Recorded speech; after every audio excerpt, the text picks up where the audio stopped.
Acá me escuchas, ok, 1, 2, 3, 4, 5, 5, 6, 7, 8, 8 sí, ok, ok, ok.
Hola, hola. 1, 2, 3.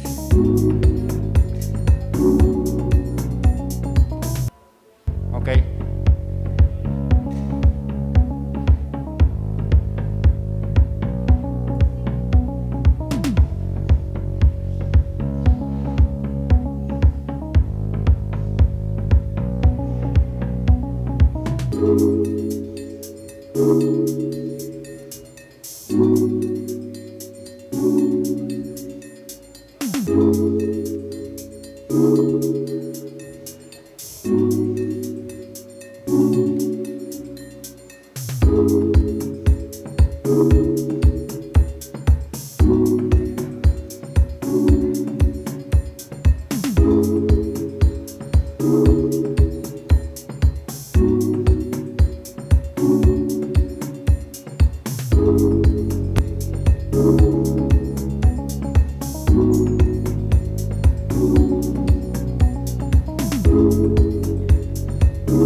Bienvenido, mil gracias.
Back in Boston.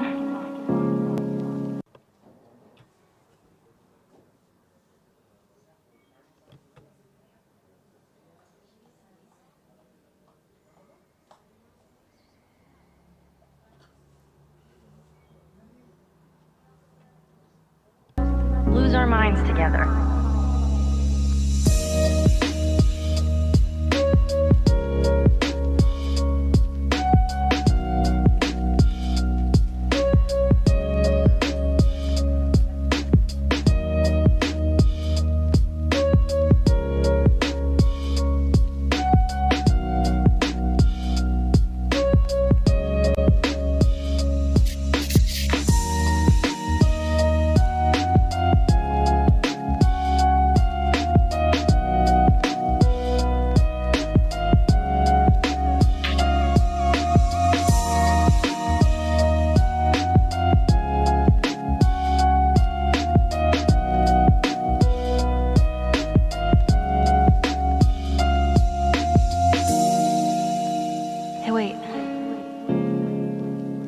I wasn't alone. So,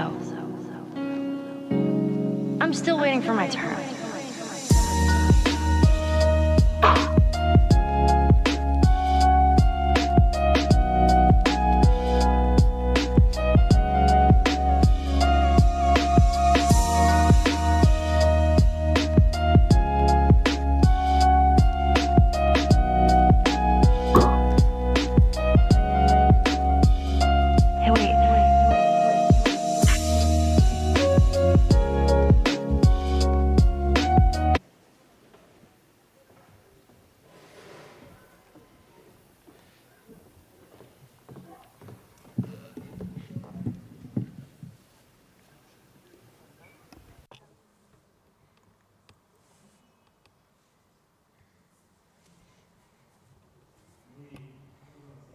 Good morning. I'd like to start by greeting the mayor of Mexico City. She knows she's at home, and we are very pleased to have you here. Also, the mayor of Managua and the mayor of Esplugas. Welcome. Welcome, ladies and gentlemen, those who participate remotely, and those who, after 1 year and a half of loneliness, you are back in Mexico City and visit us. Very welcome to Mexico City. We were waiting for you. I'm going to be very brief. After greeting you, I'd like to congratulate Mexico City's government, its mayor, and her team for the huge work to organize this forum. This forum was postponed 1 year, but finally and happily, it's taking place. I'd like to congratulate as well the organizing committee, the International Organizing Committee, because you've been able to organize 20 entities to give life to this event. As ambassador of Spain and former director of the International Cooperation Agency of Spain, I'd like to briefly explain why this event is done here, and it depends on the Spanish International Cooperation Agency, which is the main institution for international cooperation in Spain.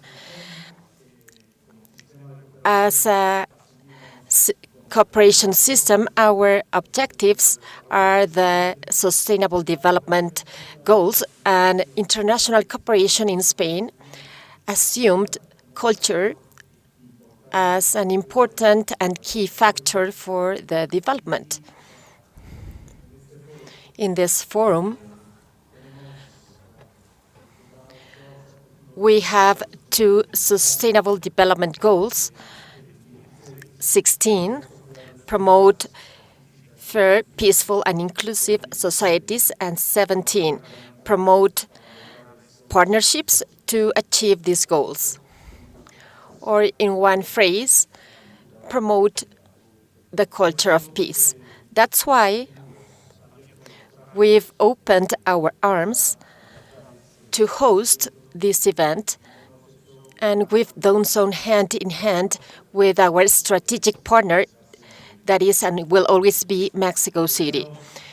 We wish this forum to foster culture of peace in the political agenda. And welcome, ladies and gentlemen, again. And as we say in Mexico, this is your home. Thank you very much.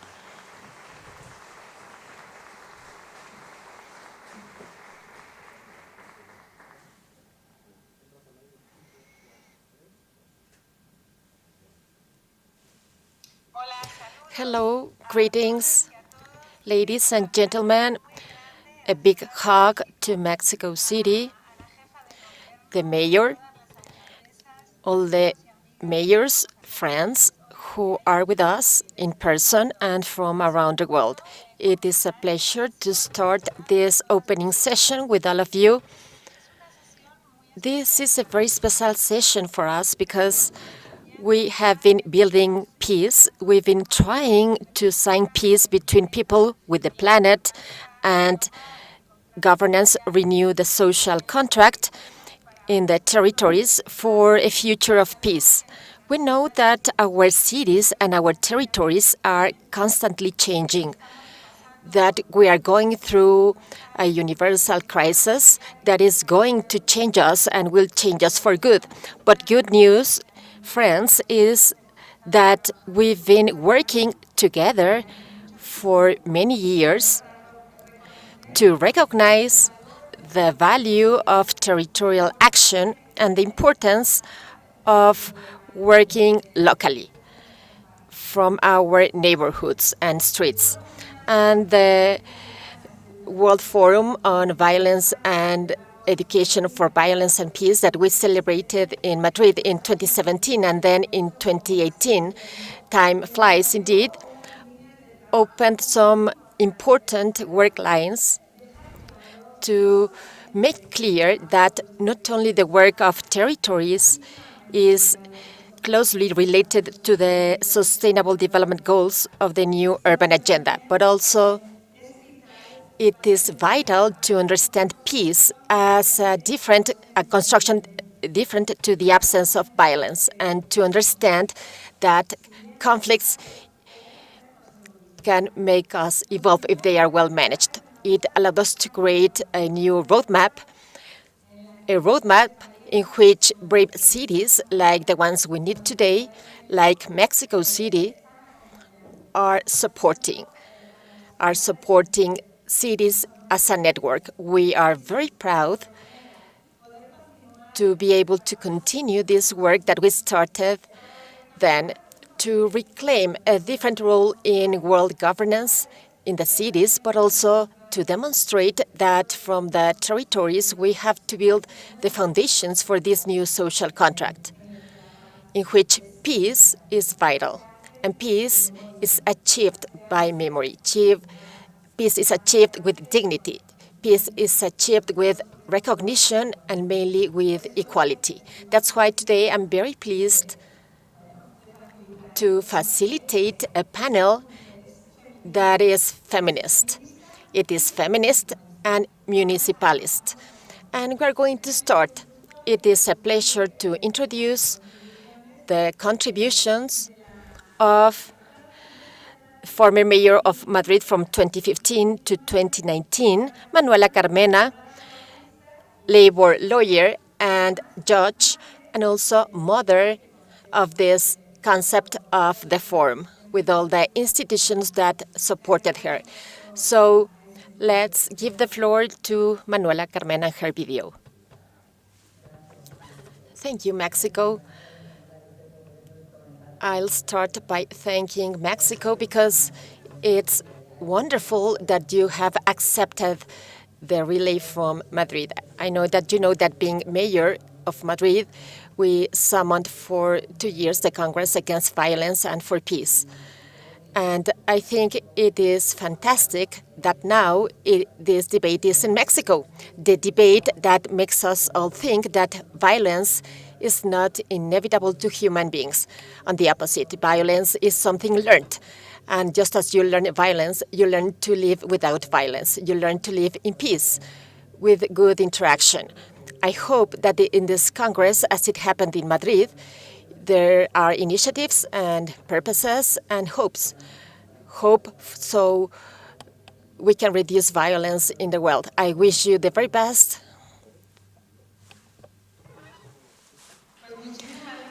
Thank you very much for this message, dear Manuela Carmena. We are very happy to continue with this work, and now we are going to listen to a leader who is active, Mayor Claudia Lopez from Bogota, who also sent a video. Mayor since 2020. Greetings from Bogota, Colombia, my dear colleagues and friends Claudia Sheinbaum, Emilia Saiz, Ala Colau, Pilar Díaz, Reina Rueda, Carolina Cose, and Manuela Carmena.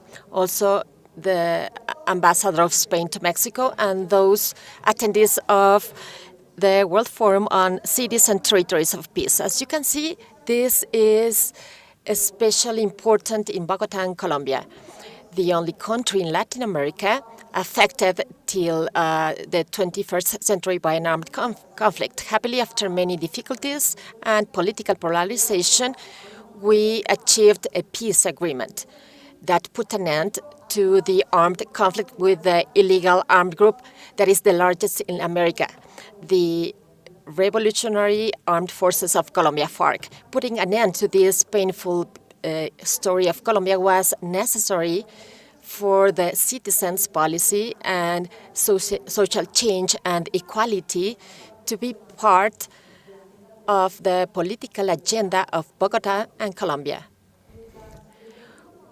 While the conflict with the FARC was the epicenter of the Colombian politics, there was no way that the causes of young people, women, the environment, equality take their place in the Colombian political agenda. Through the 90s and 2000s, what we did with the FARC defined the presidency in Colombia. Luckily, now the agenda is devoted to other things, how to build territorial peace, how we build inclusion, how we build an economy of the 21st century of care to relieve women of the overburden of non-remunerated care, an economy of the 21st century for young people who ask in the streets of our city to give more opportunities to them, a 21st century education. They want to be more entrepreneurs, environmentalists, and digital people rather than employees and workers like in the 20th century. These are the topics of our political agenda in Bogota and Colombia, thanks to the peace agreement. Of course, it's not simply a peace agreement to disarm an illegal armed group that had more than 30,000 active members. It is to make peace with Colombians, make peace with farmers who have always been excluded, economically and politically, make peace with young people, with women, make peace in the cities, because the consequences of the armed conflict that are fought rurally are reflected indeed in the urban centers. The pandemic, besides, as it happened to everyone in all the cities, brought new challenges, economic, social, and safety challenges. With the pandemic, especially this year, we had unemployment, poverty, insecurity, criminal reconfiguration around the world and in our cities.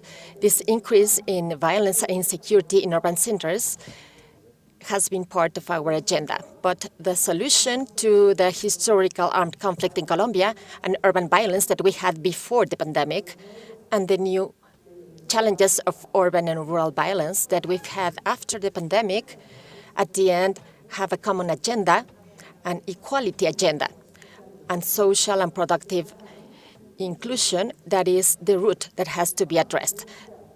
The riots that we had in Colombia and Bogota, where thousands of citizens, especially youngsters, went out to demand better opportunities, education. They demanded employment in the 21st century.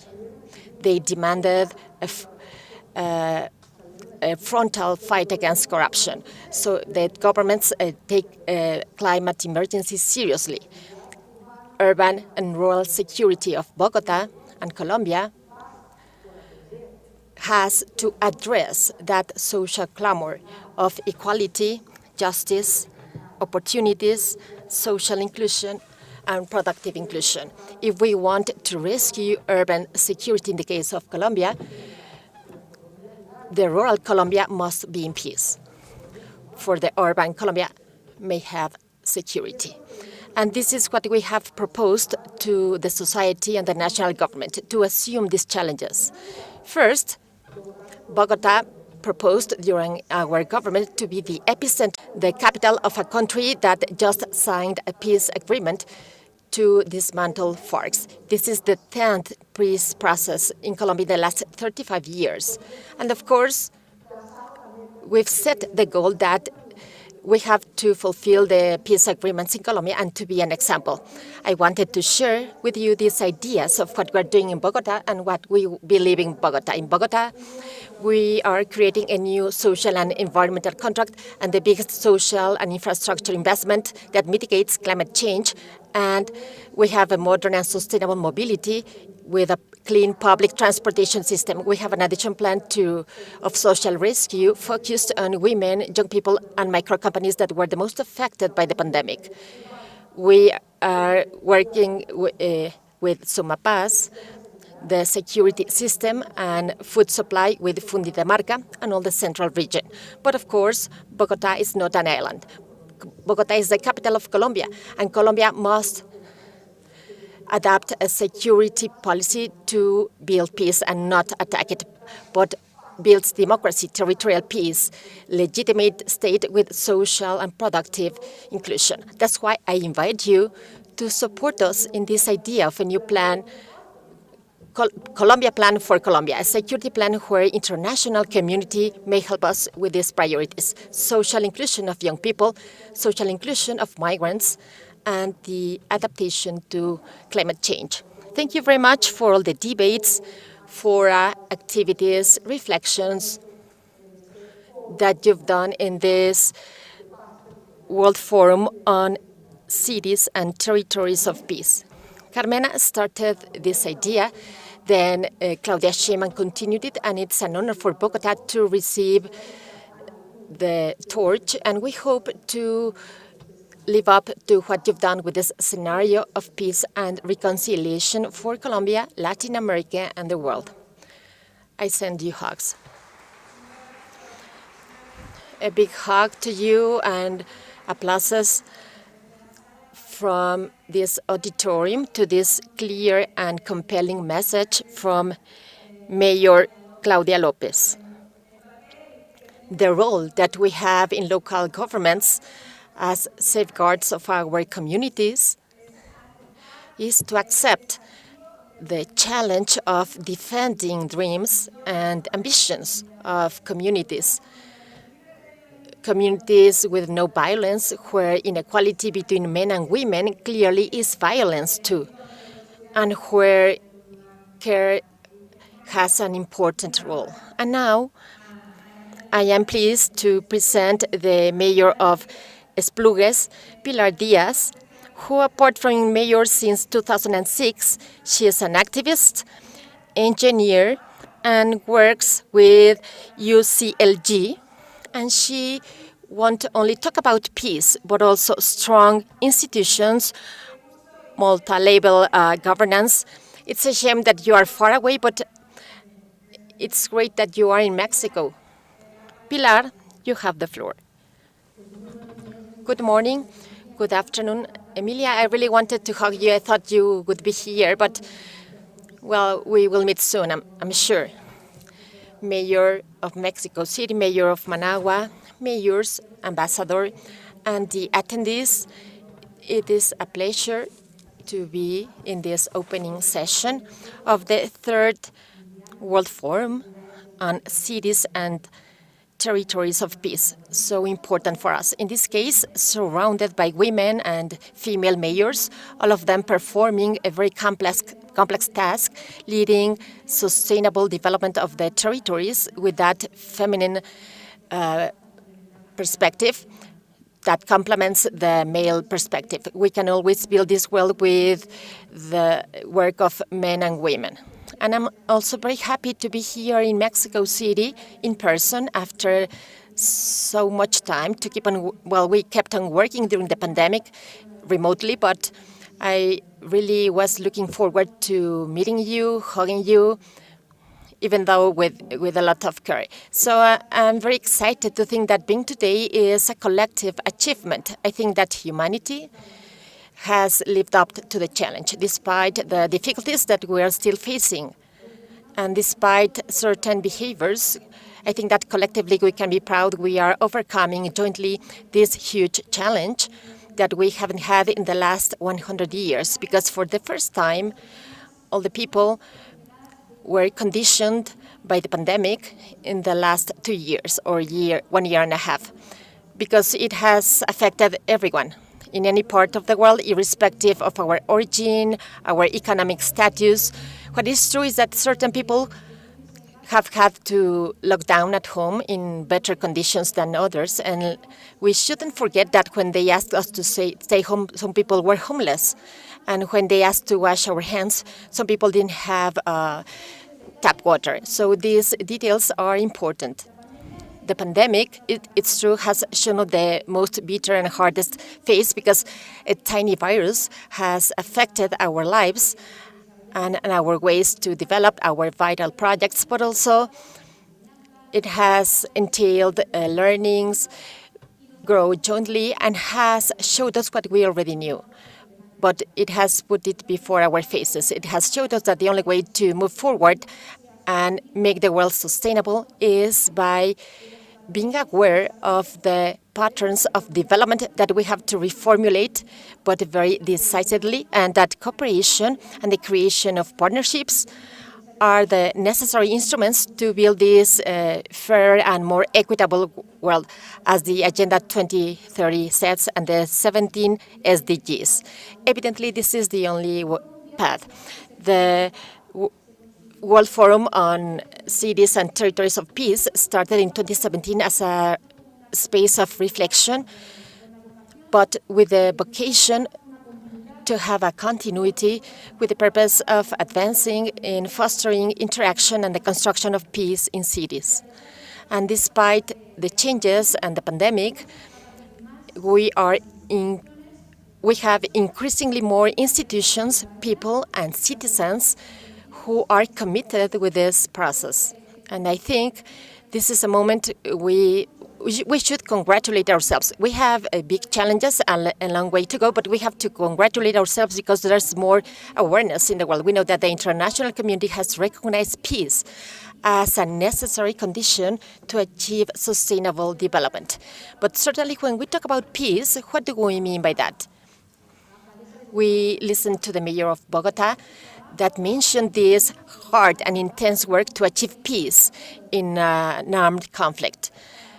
But those who come from other countries with no armed conflicts, this evokes something different because we need the absence of violence, not the absence of war or conflict, but the absence of violence. And unfortunately, in other countries, there are manifestations of violence. And when I see my country, I remember and I have to express the sexist violence. We don't have an armed conflict in the streets, but we do have people who are fearful and they are victims of violence every day because they share a home with their abusers. So therefore,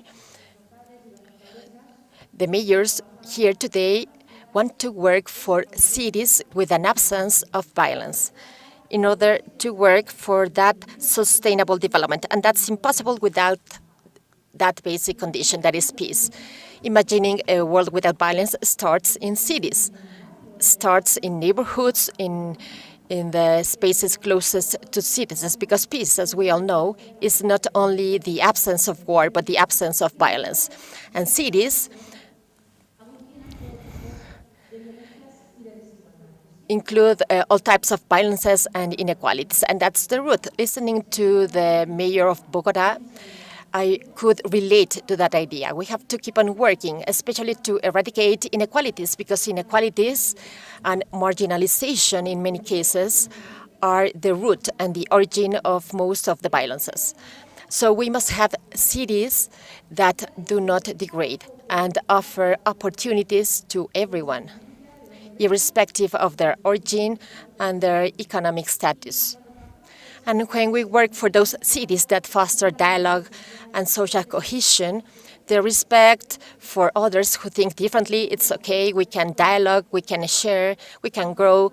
When we have someone who thinks different, and not for that we have to attack him or her, building a citizenship that is critical with a different outlook on what surrounds them. So this is necessary to promote and provide our citizens with a peaceful and safe environment.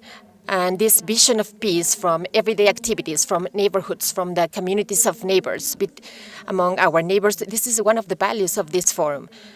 And not only from the city I represent, and also the institutions and of Barcelona we celebrate. Thanks to this process, we are getting used to talking about peace as the basis of the economic, social, cultural, and environmental rights.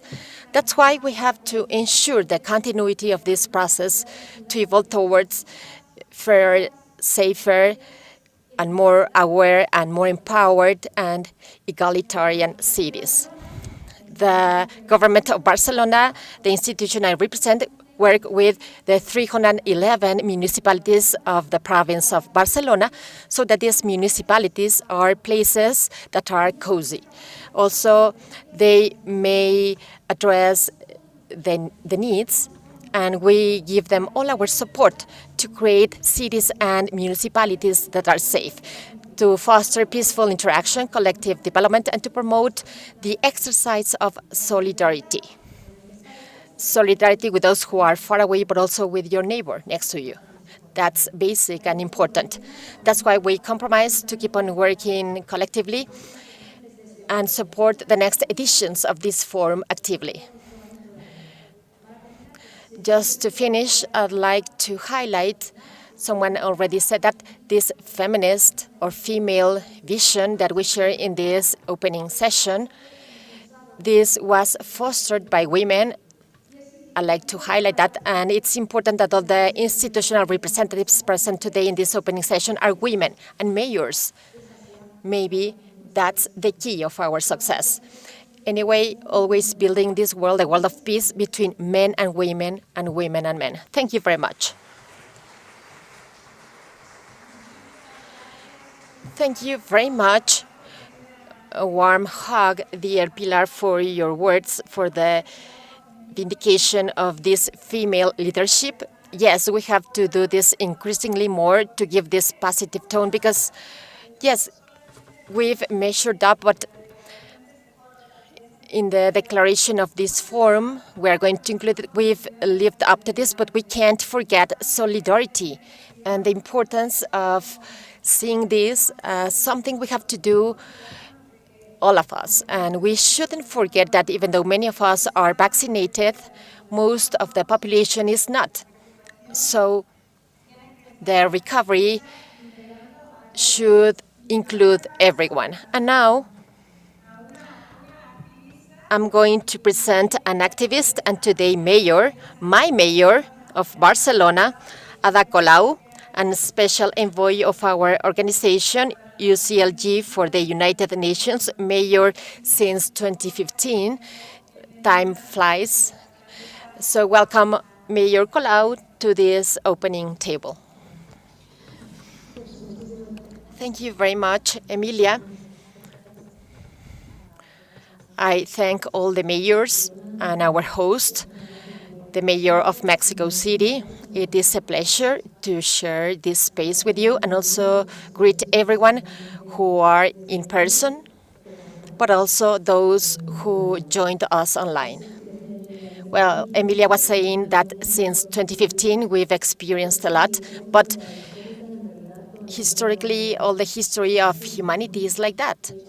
In fact, I can tell you, for instance, that in February in 2022, it will be 85 years of the first bombing suffered by our dear city of Barcelona from the fascist troops of dictator Franco during the Civil War. It wasn't the first one that the city suffered, and of course, unfortunately, there were many more later.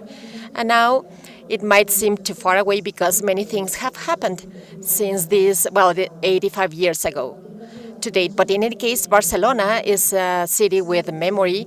We know what war means, and we don't plan to forget it because we love life. We don't plan to forget that experience and that memory of suffering a bomb and a war. That's why Barcelona and the citizens of Barcelona are firmly committed with peace. We've done this historically, and we have an anecdote, and it is that the President of the United States, unfortunately, George W. Bush, he said in 2003 that the foreign policy of the U.S. couldn't be marked by the demonstrators in Barcelona. So he was talking about the extraordinary mobilization of hundreds of thousands of people that took place in Barcelona a few days before the war against Iraq, as it has happened with Afghanistan and had world consequences. The Afghanistan or Iraq wars that 20 years later evidenced their futility, the pain, death, and destruction. Therefore, showing that the demonstrators in Barcelona were right, and this forced President Bush to assume a position. Also globally, the peaceful movement has been one of the greatest social movements of the 28th century and also of 21st century. 2 weeks ago in Barcelona, we had the International Congress for Peace. Many people gathered here, some very well-known like Beatriz Cecín, Bashar Shiva, or Jeremy Corbyn, among many other people. And many people in many places in the world fight for a peaceful world. And this forum is a special occasion to meet, share experiences, and reflect on how to keep advancing to the same common objective. And I think it is very important because we are going to discuss the most important or pressing problems like migration, women's movement, as Mayor Pilar said, also sexually diverse people, agoraphobia, homophobia, racism, social inequalities, climate change and its effect, because it's impossible to have peace in the world and a world that thinks some part of the population is irrelevant. We must have well-being, recognition, equality, and more civil rights, social cohesion, and with a future literally for life in the planet. And especially, I'd like to highlight three aspects that I think are key. It's impossible to say that there will be peace in the world without facing climate change. The recent reports of the UN, of the IPCC, and the greatest experts worldwide alert that the climate change has accelerated and will produce more poverty, more migration, and more violence. Secondly, there won't be peace if we don't reduce inequalities, because inequalities produce insecure cities. The right to security needs the security of rights, guarantee the basic conditions of interaction equally for all the population, whatever their origin is, whatever their color of skin is, and whatever their beliefs are. There won't be peace either without feminism and without guaranteeing the security of diversity. We should incorporate the specific needs of women in armed conflicts, and it is necessary that they participate directly in the prevention and solution of conflicts, because we have to be protagonists, and we've shown our capacity to prevent and avoid violences that lead to wars and more violence.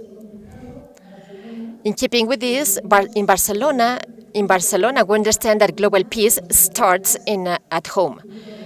I'm going to cite some examples. When we say that Barcelona is an LGBTI city and that we fight sexism, we are working to eradicate violence and achieve peace, or that we foster equality, gender equality, and many social policies, like having a center called Barcelona Cuida to take care of those people who take care of others, or when we launched a free program to women who are heads of their families. Whenever they have children that they care for, or schools from 0 to 3, in order to enable for education and equal opportunities for women who need this the most, among many other social policies. And also when we fight against climate change, recognizing the presence of pollutants, but especially in order to gain spaces that are healthy, safe, and that will place people at the core. When we build public housing in order to make the right to housing effective. And of course, concerning peace, solidarity, and cooperation, because we will not become fighting only for the rights in our own city. There must be more in all of the corners of the world for social justice at each one of the countries, because we are one and our fate is intertwined. And this is why at Barcelona we give 0.7 of income to social global justice, and Barcelona devotes more financial efforts to cooperation for global justice, and we do this feeling proud and convinced about it. Also, when we contribute to peace by offering ourselves as a shelter city, by channeling direct assistance to cities that are overflown by refugee women in Amman, Jordan, Gaza, in the Palestine, providing support to the cities. And we call it like this because this is saving thousands of lives of people fleeing away from violence. We are also protecting people who are threatened, and this is very close to us, unfortunately. the municipal program that we have for the protection of journalists that are Mexican men and women that have been threatened by drug dealers. Several journalists have been coming to our city. And also when we look at the finances of our office, there is still a very shameful relationship between the large international banking centers and the arms or weapons business. A high percentage of the debt of our office is with ethical banks and sustainable bonds. Despite the limitations of our competencies, and this happens often, Barcelona, also as many other sister cities, has rejected at all times to remain as a spectator. We are not just contemplating and ignoring the suffering and violence that may occur in any part of the world. Cities have no permission to use a voice to or should denounce violations to human rights. And we should open our arms in order to receive and support those who are suffering from injustices. Of course, even though we have no permit to exercise solidarity, well, it is also true that it is the states that have the main competencies and especially most of the resources in order to face these situations at the international level and with very highly structural dimensions. The truth is that now nuclear missiles are still targeting our own cities as though we had not learned a thing. It is a historical demand that is basic, fundamental, and that responds to one of the main threats to peace. As a mayor of Barcelona and in solidarity with all of the cities that are now under the direct threat of nuclear weapons, I repeat that we demand from all of the governments, and specifically and beginning by the government of Spain, to urgently enter the non-proliferation of nuclear arms treaty. Anybody who wishes to call itself democratic and truly committed to human rights cannot, well, it is unexplainable, unjustified, not to sign this treaty for the non-proliferation of nuclear weapons. And of course, it is necessary to continue to state the responsibility of the arms industry and the financial complex that sustains it. A motor or an engine for war supported by the states. Military industry should be an activity for states at the international level. Of course, no state will be believed when speaking of human rights and peace if they still promote this dark weapons business. At the cities, we must continue to act and to demand the responsibilities of the states. And I end by calling upon and recognizing those who I believe represent the greatest hope for the future. And these are young persons who have clear ideas. They are a generation that has been threatened and that is constantly receiving negative messages about their future, that is uncertain, and about how living conditions will be in the planet in the next decades. And not because they are to be blamed for that, but because previous generations are to be blamed and because we have been responsible towards the planet. And those young persons, for the most part, are not discouraged. They are willing to invent, create, cooperate in order to change this, in order to defend the life of the planet and the life of future generations. I think, thus, that cities that are committed to peace must be main characters and must make young persons important characters for this radical change in policies at the local level and at the global level. They are our hopes, and they will also fight against those that wish to take advantage of uncertainty by feeding hate, confrontation, and fear of our neighbors, of immigrants, of those that have a different social orientation and a different gender identity. These are the extreme right speeches that have also grown in many of our countries and also in many of the neighborhoods in our cities. There are many inequalities, and with those hate speeches, well, they are being infiltrated dangerously. And it is there where we have to have youth in order to revert those speeches and to make love win over hate. I'd like to close by sending my love from this city and thinking that this forum will be a fruitful ground that will enable us to make progress together in building a more human and more fair world for everyone. Finally, I'd like to express my conviction that from municipalism, feminism, by having the younger generations playing a very important role, we will find that there are reasons, despite all difficulties, to be optimistic and to think that we are right on time to see a birth that will stop making excuses and that will follow the courageous actions that must be followed, and that we take care and always keeping people at the center. With that optimism and with all my warm greetings, I greet you from Barcelona. Thank you so much. Thank you very much, Mayor. I think that it is not only an optimism of a will, but the optimism of persons that have been able to put many things in movement. This is a call upon being bold about establishing peace among each other. And we have to start by recognizing many of the structural failures that you all have been mentioning today. These structural failures of our models that have been affected to so far, and there has come a time where we all can do more, because those inequalities will otherwise become the origin of conflicts that we will not be able to manage. Some of the conflicts are not as bad. Some that make us move and revisit models. This call upon the youth, I believe, is extremely important. And now we will move on to a different mayor's office.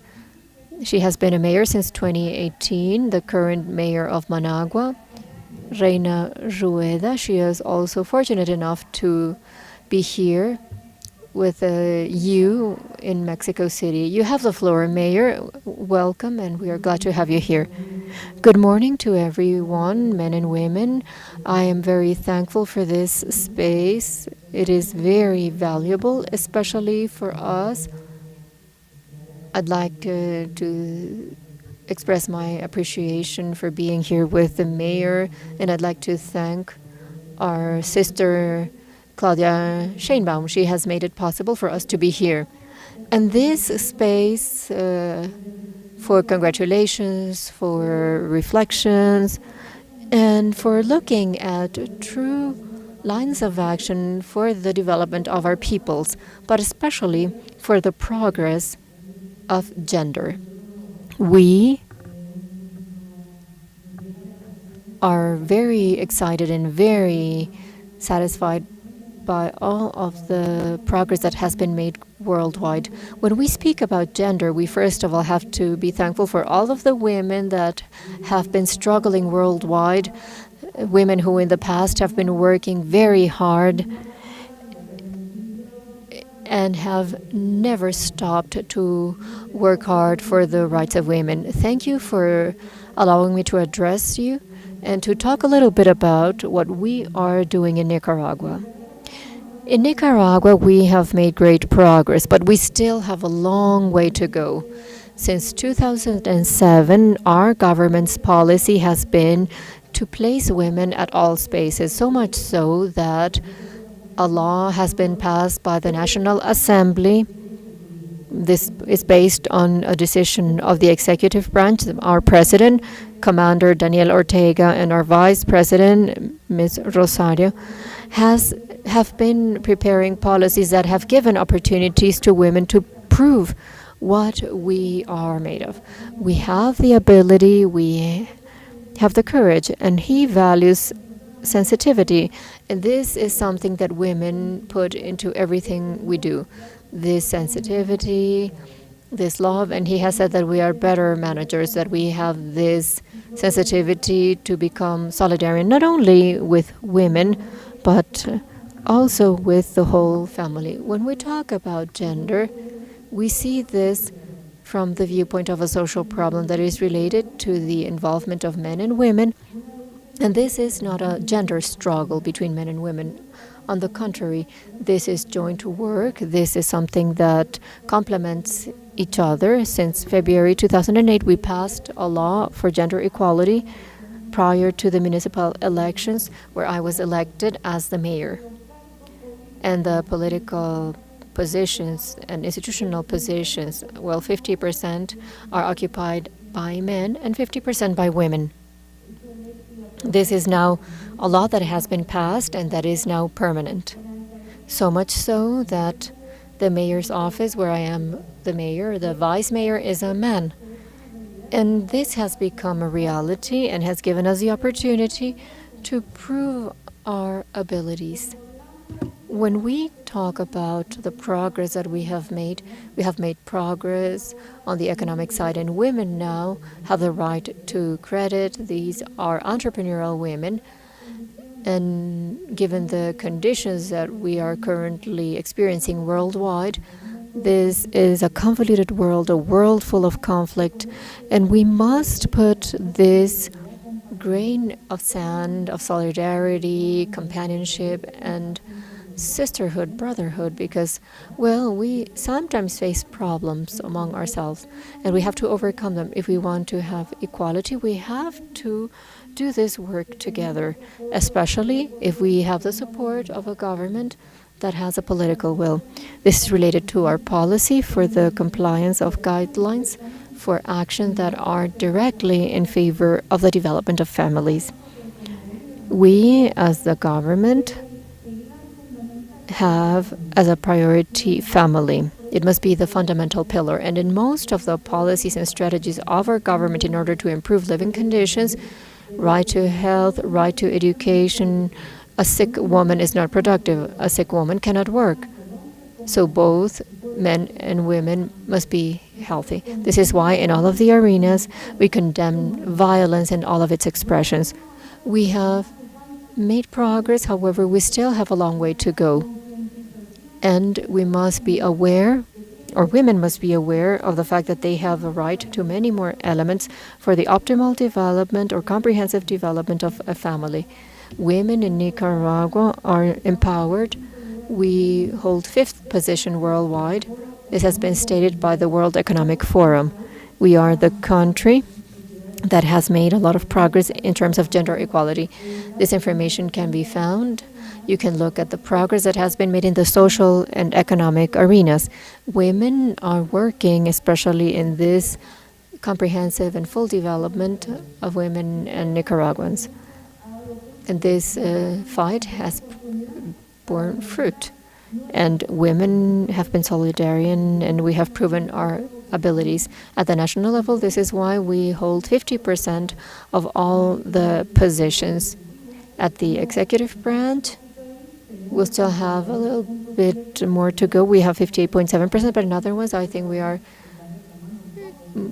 more than above those numbers, and men are claiming we have to be 50-50. So we have to work together based on these policies and strategies established by our government. A woman in Nicaragua is creditworthy. Women in Nicaragua can get housing loans. We had a deficit, but there were no housing projects for families that had less resources or that were in a vulnerability situation. We had to have this financial assistance in order to move forward.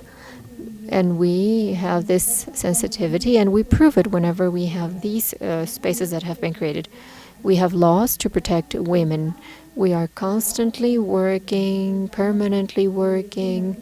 We are performing environmental work. We are performing social work. We are fighting against violence and all of its expressions, because one of the main elements for this optimal development of women, or part of that, is that policies, the political willingness, and the arenas that we have in order to prove our abilities. In Nicaragua, concerning the environment, we have projects that are specific at the level of the municipality. However, the success of the model that we use as a government is the interinstitutionality. What does this mean? It means that all the institutions are involved and that we all are pushing the cart on different topics. Right now, given the pandemic, we have an organization at each one of the neighborhoods, and this enables us to have a community organization.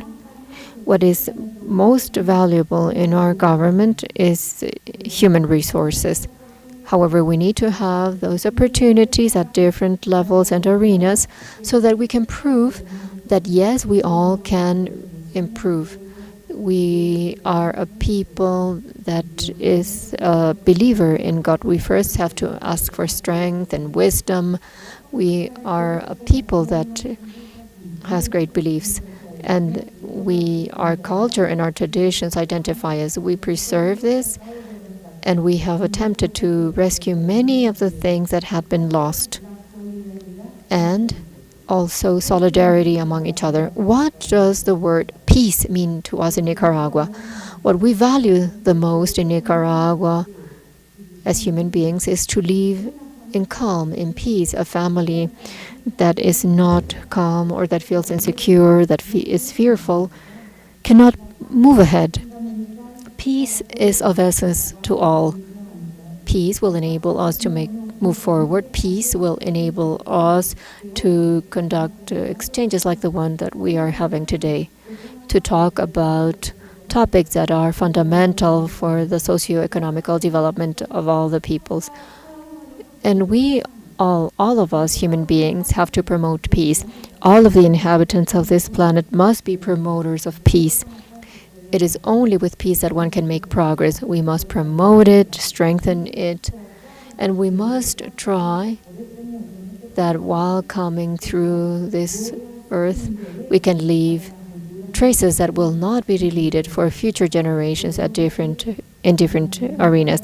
We can say, as Nicaraguan women, that we have made great progress, and we feel proud, and we congratulate ourselves, because all of us should congratulate ourselves. Maybe at a different time, a woman would not be in this arena, or would not be ahead, or would not be holding leadership positions, or women in positions of decisions and of transformation and of progress for the family. Because, like I said, we see the family as a main entity, an element that is essential for development. If we establish lines of action and lines that will favor that progress, if we do not have that, we would not be able to do this. This is a work for everybody. I am thus taking advantage of this space to share this with you, because we all are unique beings, just like our fingers in the hand.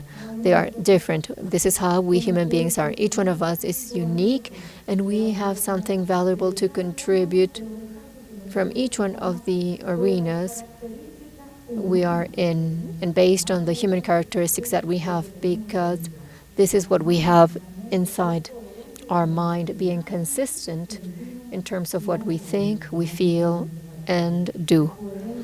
Consistency is vital in order to move ahead, and we women must embrace each other, we must commend us, and we must support each other. So the lines of action are in these spaces so that we can all together make of this a better world, because we have only one earth, nowhere else to inhabit. So we must be good human beings in order to be able to share and to continue being at these spaces of construction and transformation, and especially of progress.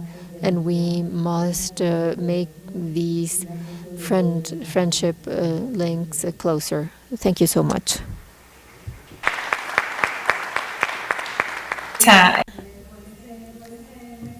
Thank you for this message with this strong and positive tone. Thank you so much.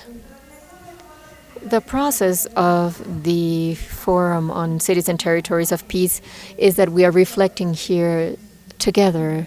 This is more than an event. It would not have been possible without the firm leadership, evidently of all of the organizing community, but especially of Mexico City, because Mexico City is the one that has continued after Madrid and has supported us in order to continue with conversations. This is why we are very pleased to now present or introduce Claudia Sheinbaum Pardo, the mayor of Mexico City, who has been in this position since 2018 as an activist and also as a scientist and as a politician. She has been supporting this process. You have the word, and we are very glad, Claudia.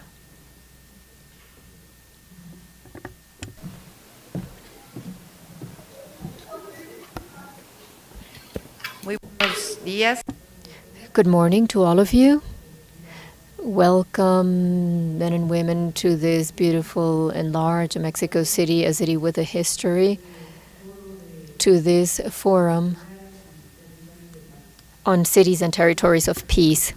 Close to 3 years ago, prior to holding the position of the Mexico City government, we visited Europe and visited, among others, Manuela Carmena in Madrid and Ada Colau in Barcelona. And since then, Manuela Carmena has made the proposal to bring this forum on cities and territories of peace to Mexico City. And it has delayed basically 1 year. And this is due to this terrible pandemic that we have been experiencing worldwide and that especially struck Mexico City. But I now have the pleasure to tell you that this week we have full vaccination for all of the 18 and over adults in Mexico City, so we are now at a different stage in Mexico City, taking care of each other, but and able to hold this forum and different activities in Mexico City. We hope that you will stay here for several days, because towards the weekend we will have the traditional Day of the Dead parade. This is a festivity for Mexico City, so welcome you all, men and women. Mexico City has over 9 million inhabitants, and it is part of a metropolitan area with 22 million inhabitants. It is in this city where 9 million are living that we receive close to 6 million inhabitants on a daily basis that come from suburban areas, especially from the state of Mexico. So this is a city that has a large population, a large floating population, and faces several problems. It is also a city with a long history. The first civilization in this territory dates back to over 800 years before our era, the Cuicuilca, and the last pre-Columbine civilization, Mexica. This year we're celebrating over 7 centuries of history of the Mexica civilization, and since the fall of Tenochtitlan, that we call the 500 years of resistance. And we are also celebrating in our country the 200 years of an independent Mexico. The city has a historical heritage and has been the venue of important struggles in our country. We cannot conceive any territory if we see it solely as a physical territory. Any city, any territory has a history of hundreds or thousands of years, which is part of the social construction where we are living in. And the rescue of the historical memory is also fundamental for the construction of peace. Mexico City is a city with a great history and also with a great diversity. Here we speak 50 of the 68 indigenous languages of the indigenous peoples and civilizations that were here prior to the conquest.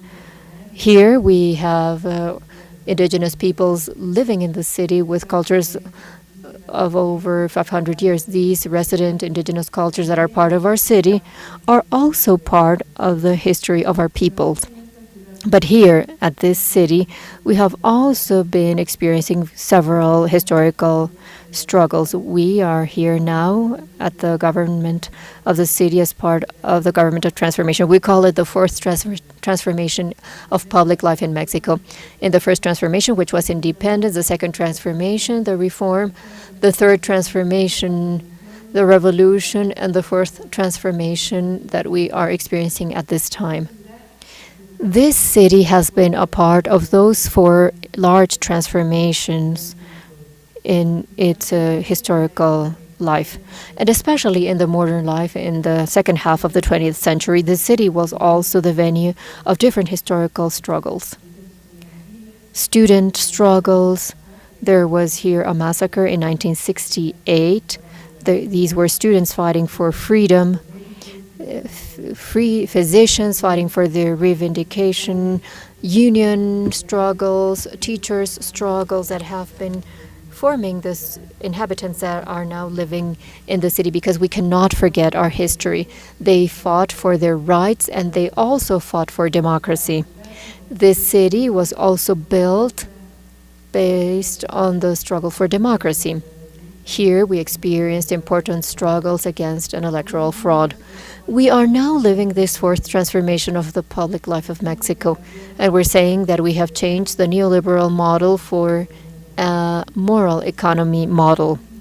This liberalism that turned everything into a merchandise, or attempted to turn everything into a merchandise based on privileges, has been a part of this recent history of violence that was generated not only in our country but also at different places in the planet. It attempted to build based on the market, such as the one that distributed as best as it could resources, and it generated huge inequalities. And from my own perspective, inequalities are the basis for violence, inequalities of all kinds. So our goal when we reached this administration as part of the government of the 4th transformation was to change this model of thought and this model. And the foundation, it has very specific foundations in our country. This is to eradicate corruption that has made so much harm to Mexico, and to eradicate privileges from the government in order to give public resources to the ones that have the rights. We cannot live with a rich government and a poor people. This is why the distribution of resources is fundamental. And the first thing we have to do is to have a government or an administration that will give resources to those who are in most need of them. This model that has generated huge inequalities, from my own perspective, also generated large violences. We cannot talk about peace and we cannot speak of ending violence if we do not end, or if we at least are not fighting against large inequalities. There will always be inequalities at different levels, but what we cannot tolerate is those that have it all and those that have nothing. And this is fundamental to decrease violences. So, for example, in the city we have decreased criminal rates. In 3 years, we went from 5 daily murders to 2.4 daily murders. There's still a long way to go, but the question is how can we achieve this circumstance? And from my point of view, it has to do with better police, better justice, but especially with opening great rights. That's why we call Mexico City the city of rights. We can't decrease violences if boys and girls do not have the right to education, if youngsters do not have the right to education. We can decrease violences if young people do not have the right to health, if the citizens of our city do not have the right to health, they don't have the right to decent housing, they don't have the right to a healthy environment, they don't have the right to decent public spaces. That's why the construction of rights, the access to rights, is the best way to decrease inequalities and to open this access to the possibility of decreasing violence. In these 3 years that we've been in government, addressing the causes, this openness to justice that finally is the decrease of violence, can be translated into our city that today all children who attend public schools have a monthly grant. They have support for school supplies and uniforms, and the grant for different cultural activities that they didn't have before. In this city, we have been built 3 more high schools that give access to many more students to high school. Our objective is that high school of the Mexico City's government may double the spaces that we didn't have before, from 20,000 to 40,000 students. In these 3 years, we have been built 2 new public universities in the city, the University of Health that serves 2,000 students and the University Rosario Castellanos that serves 29,000 youngsters in a public quality school. And we want to get to 50,000 youngsters that didn't have access to university, and they now have access to free public universities, and they will see education as a great right. So if we do not address the causes of violence, hardly we can address violence. If we do not address the causes of inequality, we will hardly address delinquency. So this way, only by opening space to rights like education, right to health, right to housing, right to a healthy environment, the right to sustainable transportation, the right to mobility, the right to water. If we do not address the acts to great rights, we will hardly may have access to territories and cities of peace. So with the access of rights is how we are convinced that we can have an egalitarian city, a city of rights, and a city with less violence and insecurity. This way, recognizing the great diversity, but also talking that any person, since they are children and elder, they have access to rights, is the way to decrease inequalities. And inequality is not only in terms of these rights, but also the territorial access. We can't have security if we have a zone of the city with no access to public spaces, with no access to water, and we have other zone in the city that has access to green spaces and access to water.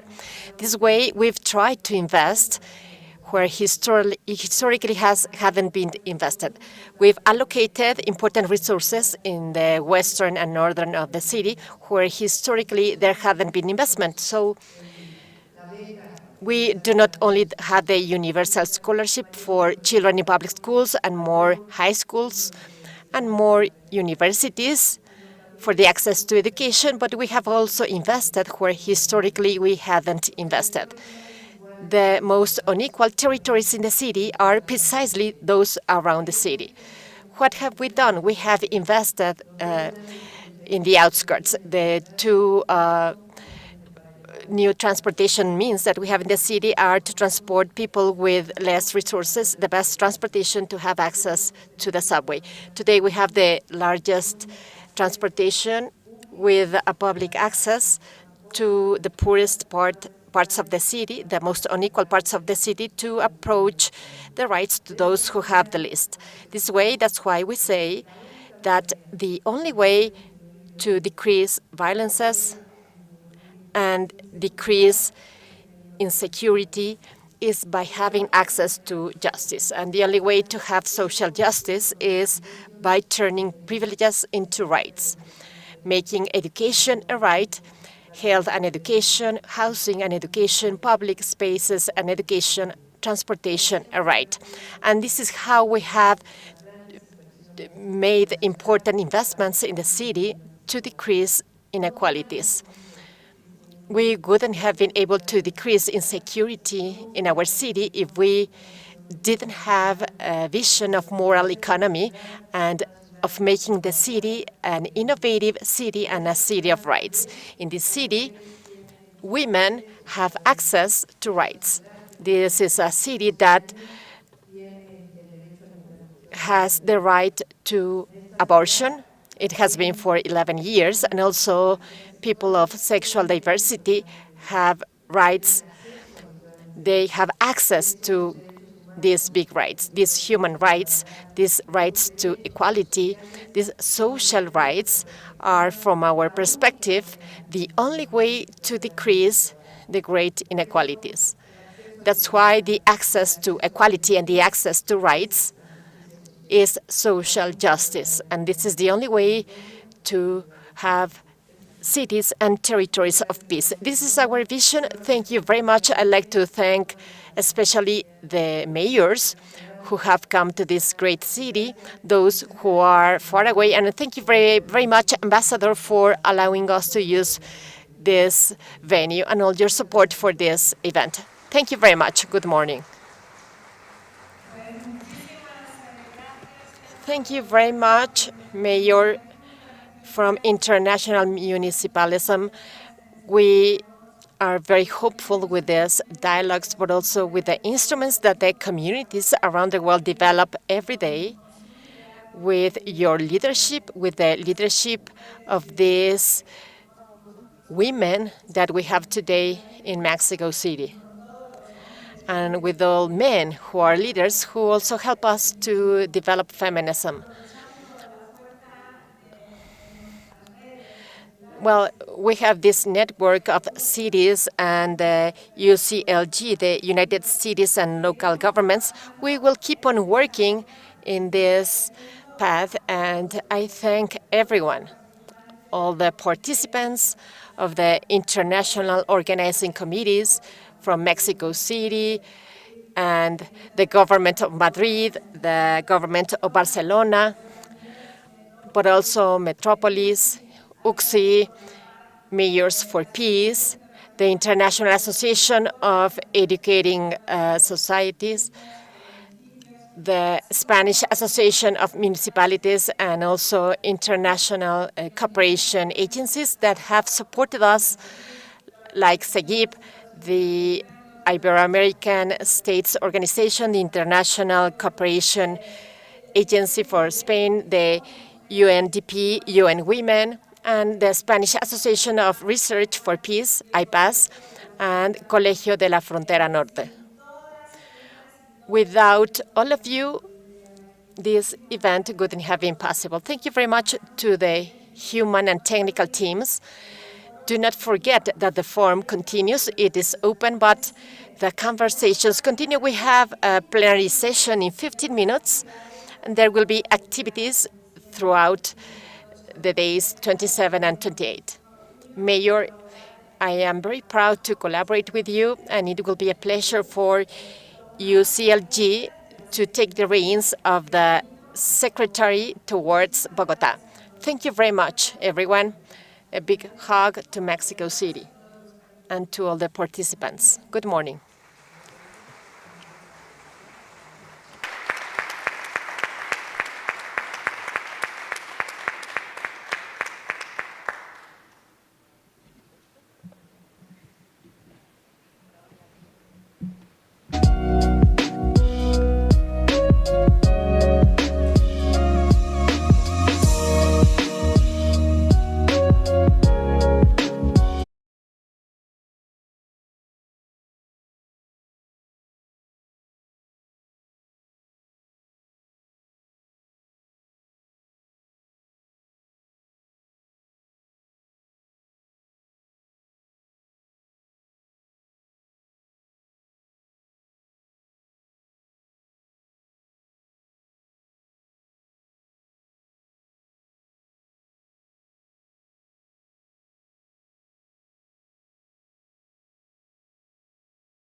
Sí.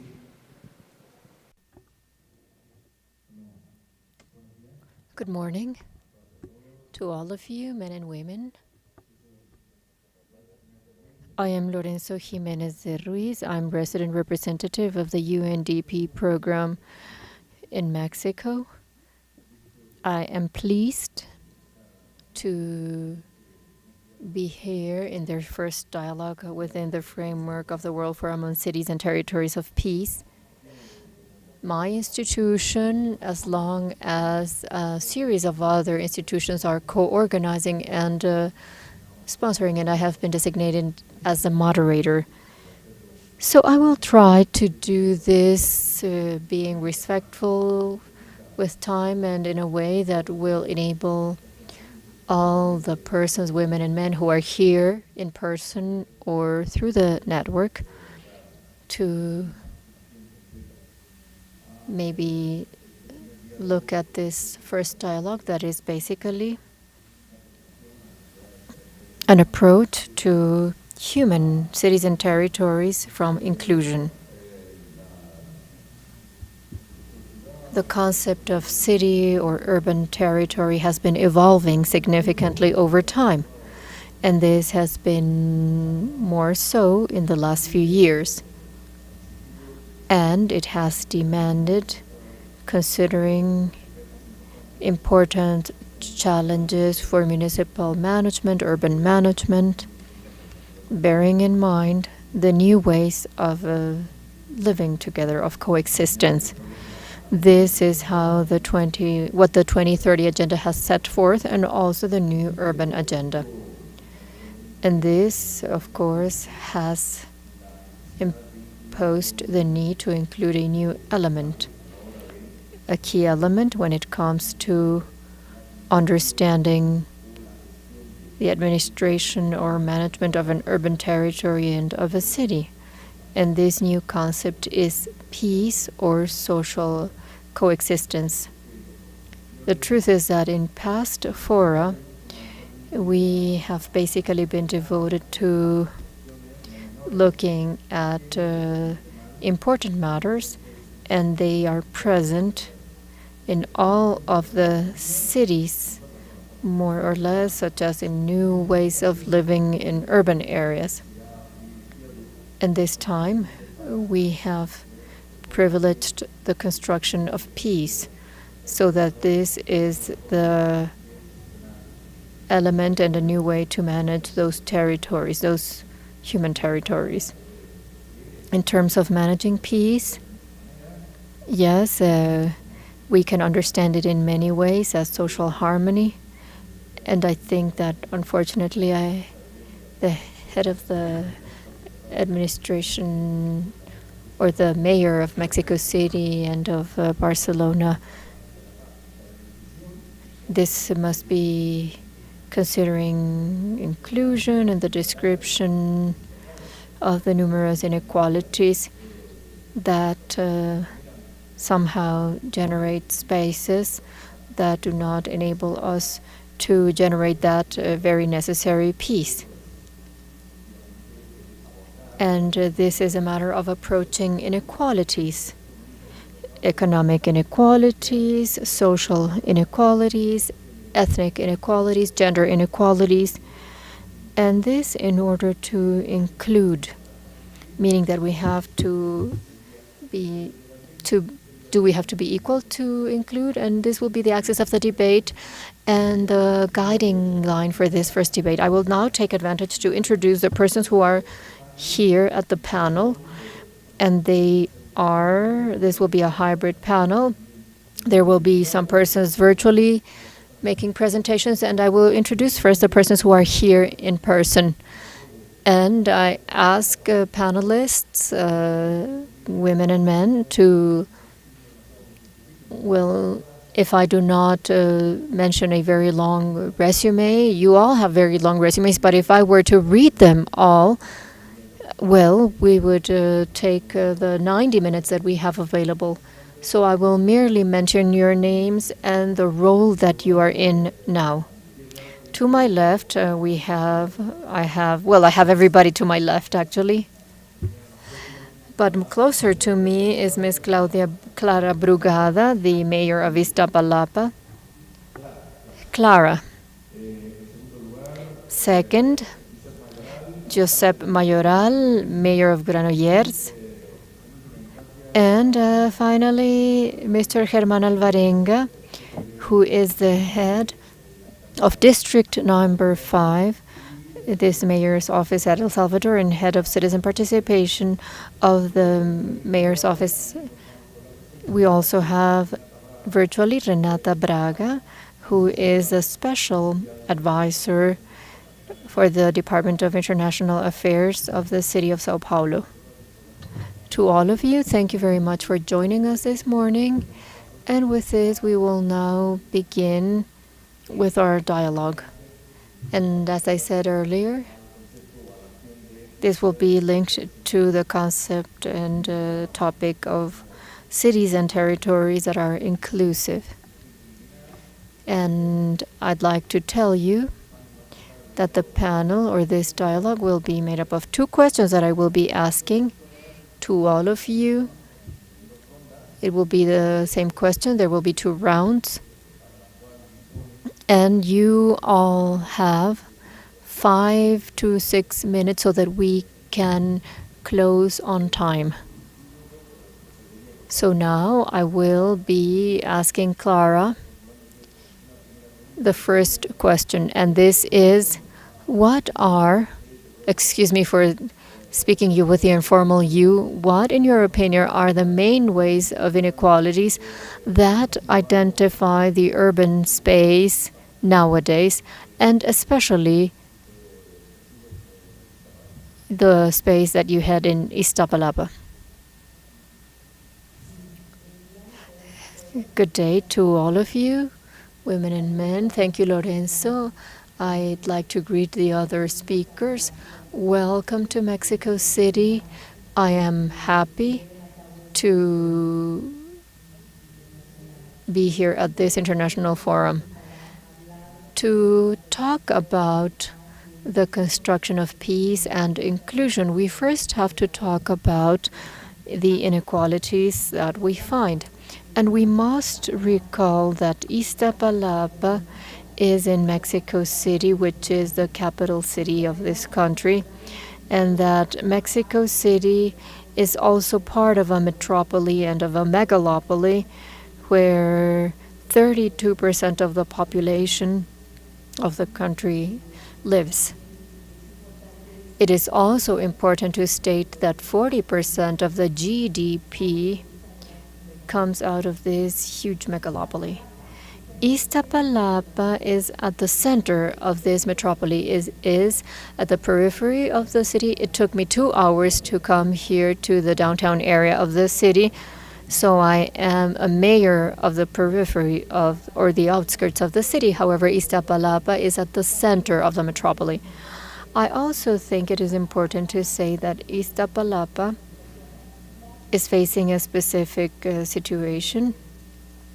18% of the wealth of the city is contributed by Iztapalapa. However, 65% of its population is considered to be living in poverty, and 40% in extreme poverty or below the poverty line. So Iztapalapa is a territory where poverty in the city is concentrated. We also have that Iztapalapa is facing a series of inequalities that are economic, social. 600,000 persons in Iztapalapa do not get water only once every 10 days, even if they are connected to the water network. 100%. The problem is that there is no water in the city, and the deficit is concentrated in Iztapalapa. So we have a deficit of high schools and universities, which exclude thousands and thousands of youth every year. And we also have a population that is facing serious health issues. We have a deficit in terms of health. We have an informal economy that is estimated at 29%. We have a young population, just like the rest of the country, between 15 and 34 years old. We are the mayor's or the area with the highest levels of population, and that is facing a series of inequalities at all levels. It is important to underscore the role of local governments in order to face these inequalities.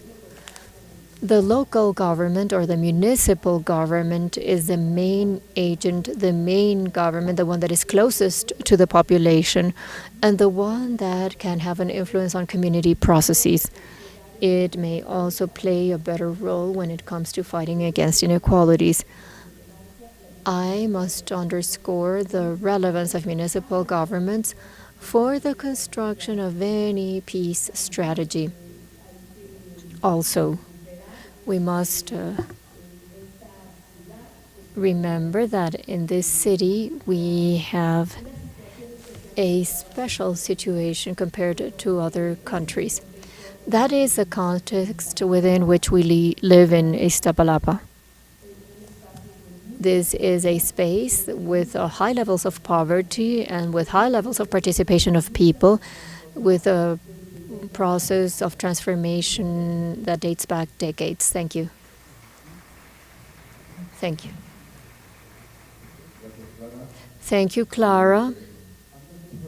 Before I give the floor to Giuseppe so that he can answer that same question, I'd like to make a correction. I made a mistake at the beginning because I did not introduce Juan Carlos Diaz, who is the representative of the Permanent Ministry of the Local Economic Development Forum. He is present virtually, and my colleague from the United Nations Development Program that is linked to the promotion team on social cohesion at the UNDP in Syria. I was told originally that she was not going to be able to connect given some technical issues, but at the end I see that they were able to connect. So welcome, both of you. And without further ado, Giuseppe, I would like to give you the floor now to ask the same question. The situation in my city is evidently very different. I'm a mayor of a small city with 7,000 inhabitants near Barcelona, about 60 kilometers away. It is a territory that is formally very balanced, where there are indeed inequalities, however, not within the scope that the mayor was describing. There is a catalog of concerns, a list of concerns, a huge list of concerns, because we are concerned about all inequalities. And at any territory, no matter how well it is also a victim of innumerable inequalities. If I had to underscore 5, I will mention them, and then I will make a global reference, which is of interest to me. We have an important unemployment problem. We have 12 to 13% persons unemployed, and part of this unemployment that we face in Spain is that an important percentage of those unemployed have difficulties to having access again to work. They have the right to a subsidy, and some are older than 50 years old. So we have a very complex situation of marginality that compels our social entities to be paying close attention to this. We also I'd like to mention housing. Housing becomes more expensive, loans as well, and access to a decent housing is very complicated, especially in a country like Spain, where there has been, at least in the last 2 decades, no policy for housing that has been efficient, and thus social housing accounts only for 2% of the availability. And I think that, well, this is terrible. A third problem makes reference to older people, to the elderly. During the pandemic, we have seen that maybe the social status that has been most affected is the number of people that have died at home or at elderly homes. And we demand a glance at this so that we have a more decent condition. Society has not treated them or has not taken a look at the elderly as they should have. And this is one of the important issues that we have to include in our agenda in the next few years. All the things that make reference to migration and residence in our city, a high percentage of people who are living in Granollers have come from or were born outside of Spain. Many have experienced great poverty before they came to our city. So this is also one of this list of issues. Also the gender violence persistence that we have mentioned. This is a machoist society that demands permanent attention, and with the pandemic this has been growing. These are inequalities that have been growing in the last few years, and the pandemic has underscored. And the purpose, the objective is only one: to have no one left behind. There was a great presentation on the SDGs, and for the first time in history, the world has a roadmap that has identified the 17 items of the 169 actions.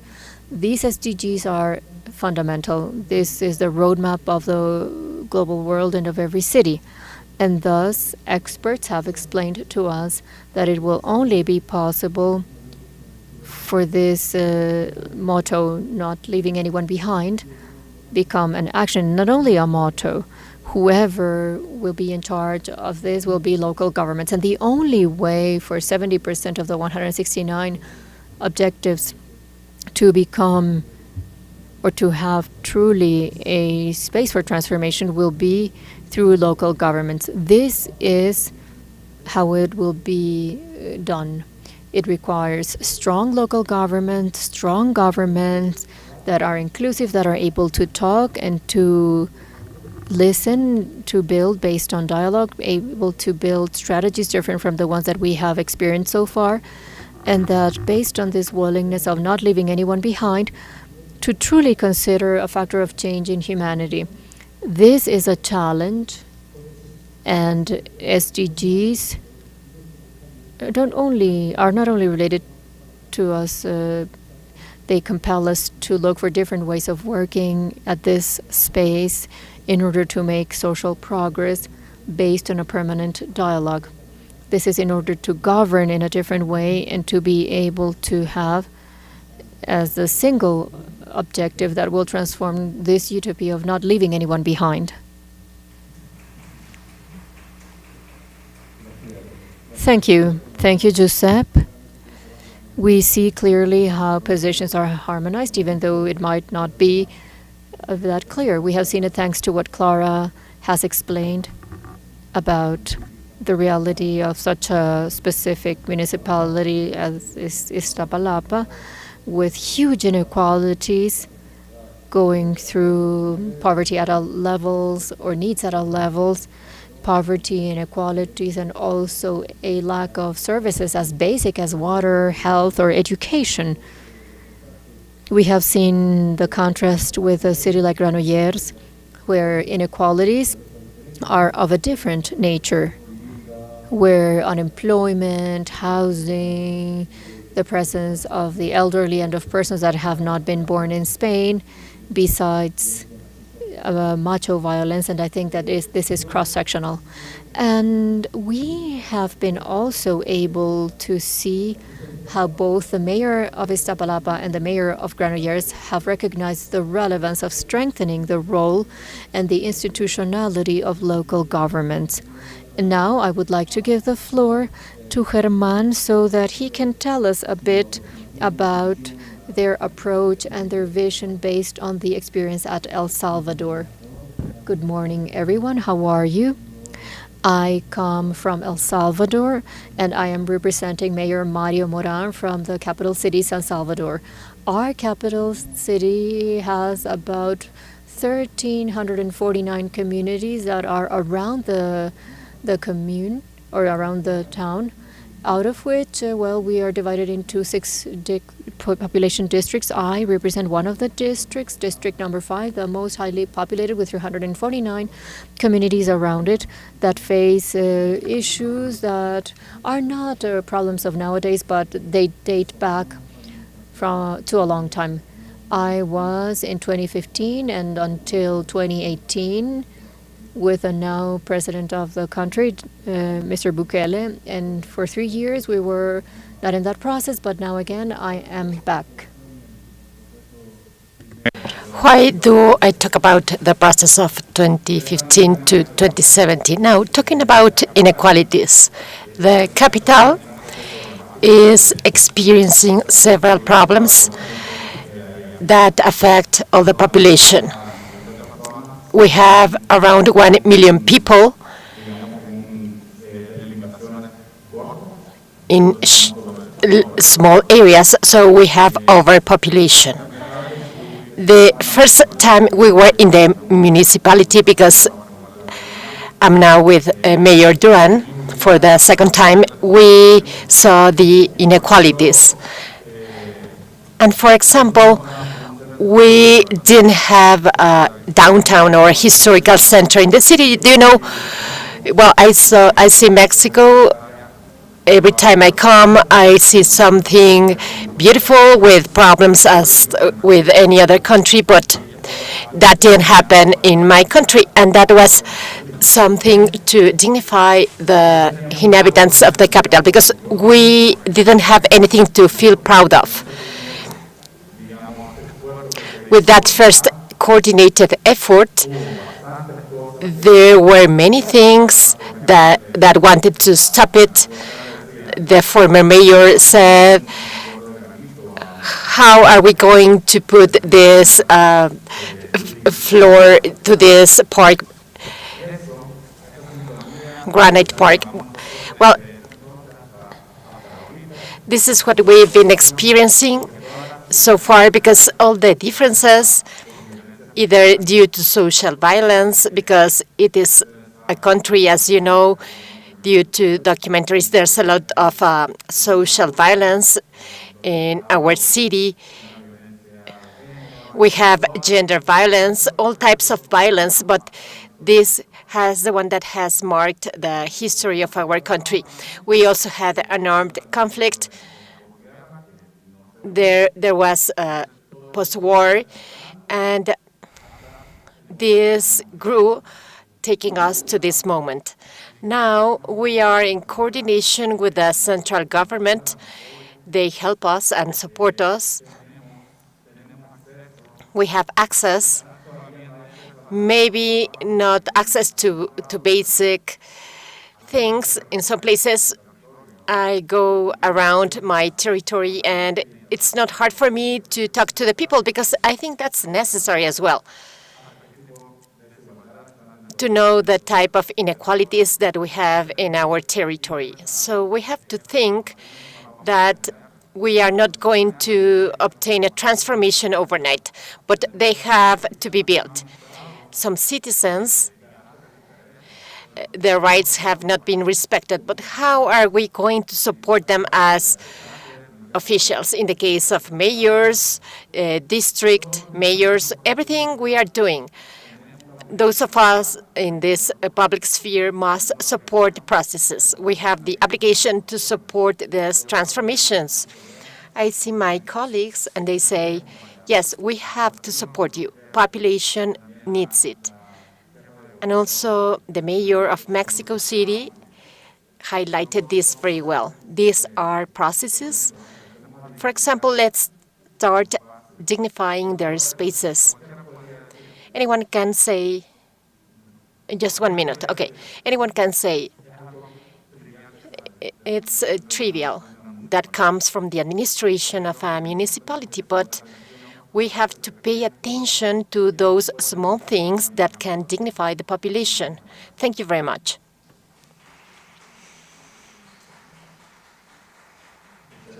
Thank you very much, Germán.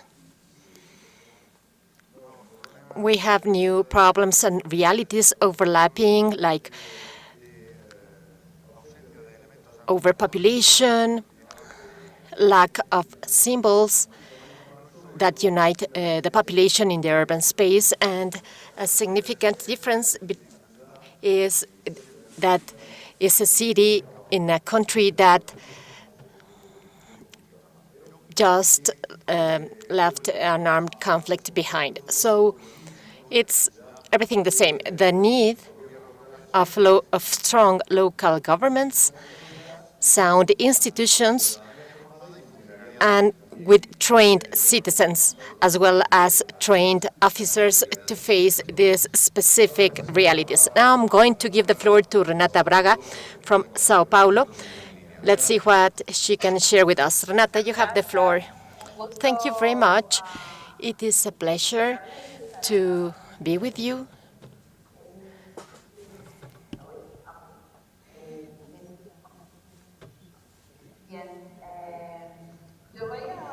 I'm going to talk about a perspective that my colleagues in the panel have not discussed, which is racial inequalities.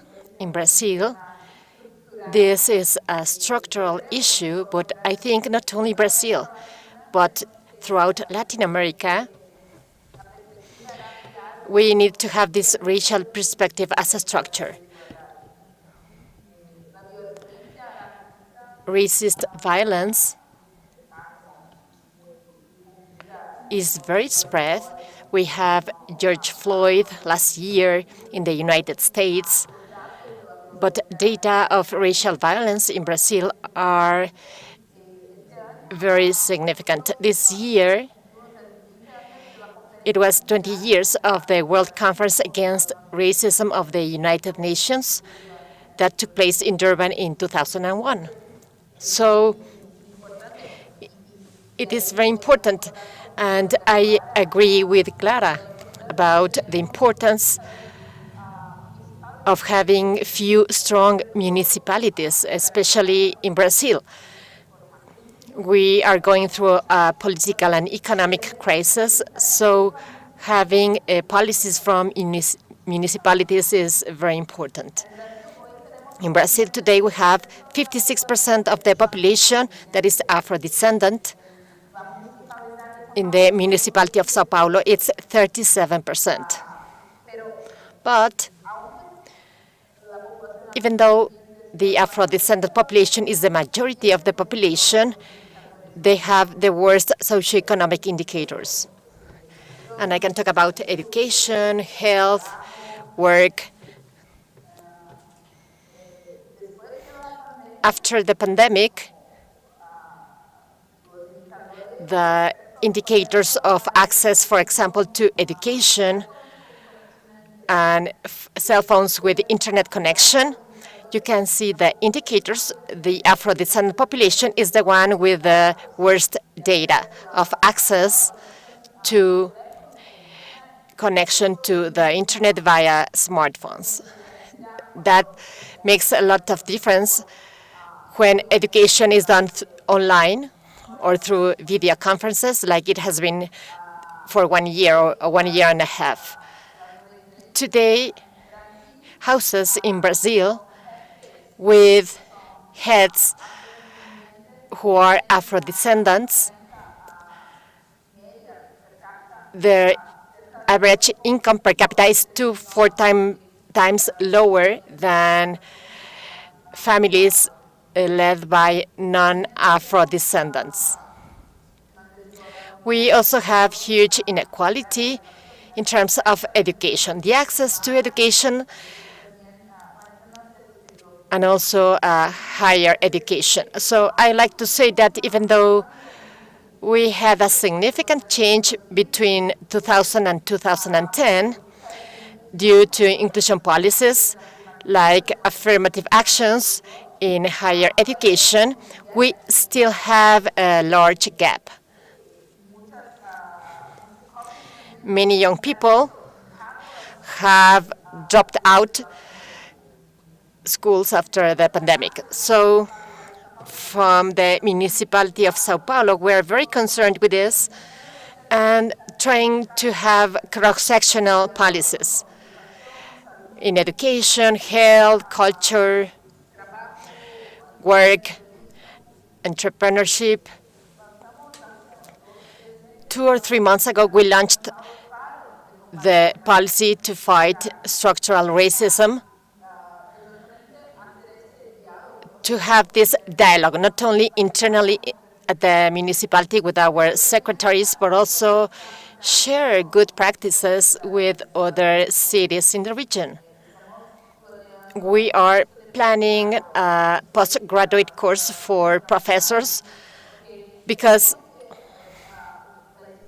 we think that schools are a space that reproduce structural racism. So we have to act from the earliest years. We have to work with the early childhood.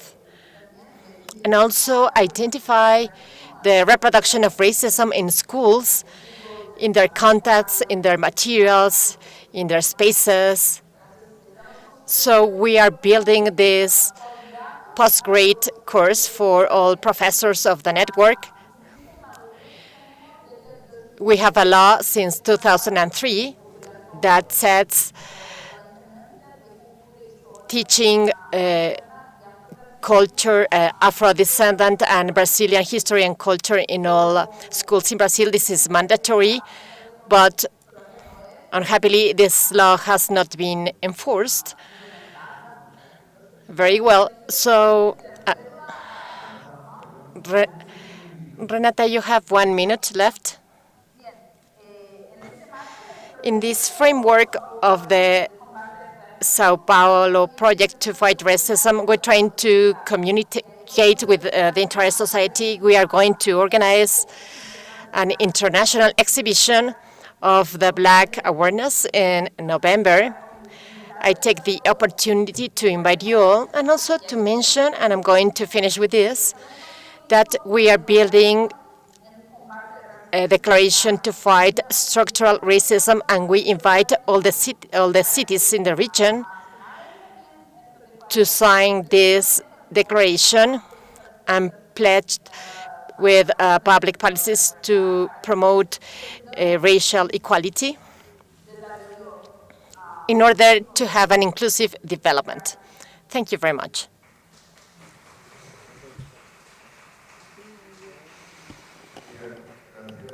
Thank you, Renata. You always talk about diverse inequalities, some innovative parameters. One is the obscene racial inequality that is experienced in Sao Paulo.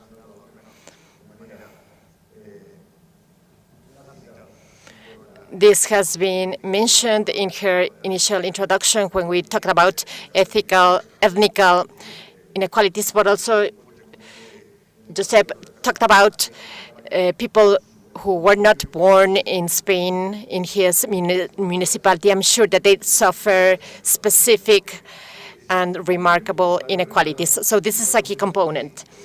Likewise, Renata put on the table the exacerbating element of all inequalities that was caused by the pandemic. We are still in the pandemic. So now I'm going to give the floor to Juan Carlos to listen to his opinion about this. Juan Carlos, thank you very much. Good morning, good afternoon. I'm Juan Carlos Diaz. I'm the Fondo de Luz for the Municipality of International Solidarity, a network of local networks. I'm from Andalusia, and as participant of the permanent secretariat of the Local Economic Development Forum that since 2011 has been implementing or organizing several spaces for reflection and debate focused on local economic development towards social cohesion and inclusion. Of course, I'd like to thank the invitation to the Secretariat of the Forum, the organizers of these 4-month cities and territories of peace, and highlight that as a first positive and proactive element is the fact that these spaces foster reflection and debate and the exchange of experiences, and also the implementation of new practices in our cities, territories, and municipalities.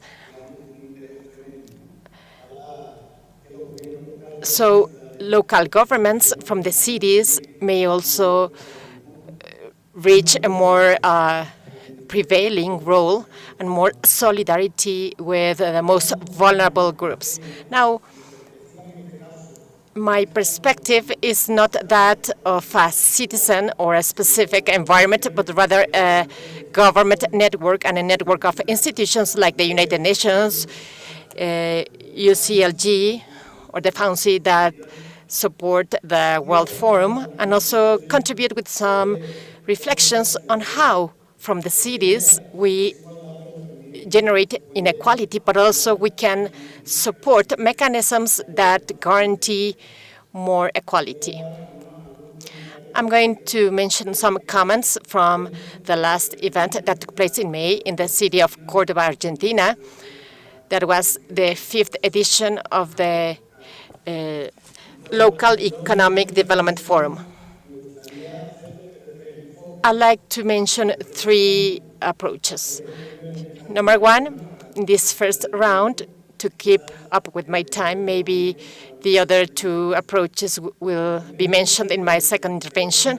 My first approach is the territory itself. Our moderator made a definition of cities and territories, and some of the other panelists talk about this. And for us, it is important to underscore that territory is a functional space where social practices take place. That is where we interact, basically. And we also have conflicts because there's disparity in interests between people and collectives that form the territory and the city or municipality, but also the space where we have frameworks, behaviors, and political and administrative institutions. Therefore, it is the place where things take place. And in this regard, where we have inequalities and where we suffer inequalities. I have the book of Mariana Mazzucato, The Value of Things, who produces and who earns in the global community. I'm going to give you some figures that you already know, but it is quite relevant to remember it. Since 2009, inequality has increased more fastly than before the financial crisis of 2008. In 2015, it was estimated that the wealth of only 62 people, 62 persons, who are the richest in the world, is the same as the one that has the poorest in the world, that is 3.5 billion people. It's not only a reality that inequality is evident, but the trend is to increase. Therefore, we have to look for mechanisms. So in this territorial approach, the stakeholders, those who interact in this, we suffer situations of violence and marginalization because we have vulnerable collectives, and therefore, in local environments, we should implement processes that ensure that the different actors of the territory really have the capacity to be positioned, at least in certain equal conditions. We talk about that all the actors should participate in local processes, and that should be the case, but we have to remember that many times these actors don't have the capacity or competence to create the discourse. And the mayor of Barcelona, during the opening session, she said how we have these xenophobe or racist discourses that prevail over other narratives, because all the actors do not have the same capacity. But on the other hand, the upside, well, the territory is where we produce knowledge, not only because we have the academia and companies and social economy and public institutions, but also thanks to citizens' initiatives and the economic trends within the circular and green economies and public services, neighborhood initiatives for climate or against climate change that became global initiatives. So in this sense, I'd like to talk about vulnerability like this, the energy poverty, and how there are many citizen and government initiatives that want to achieve responsible consumption in energy based on clean energies. These are initiatives that are born in the territory. I'm sorry, Juan Carlos, you have 1 minute left. Perfect. So I'm going to finish with a third element that, in our opinion, characterizes the territory, and it should be a space for co-responsibility, not only to participate in it or to reach a consensus on the table to include the interests of several stakeholders, but also to assume responsibilities and to reach agreements. And finally, it should be a space of inter-territorial cohesion, and also the cooperation between the city and the outskirts is essential to fight inequalities and to have more united cities and territories. Thank you very much.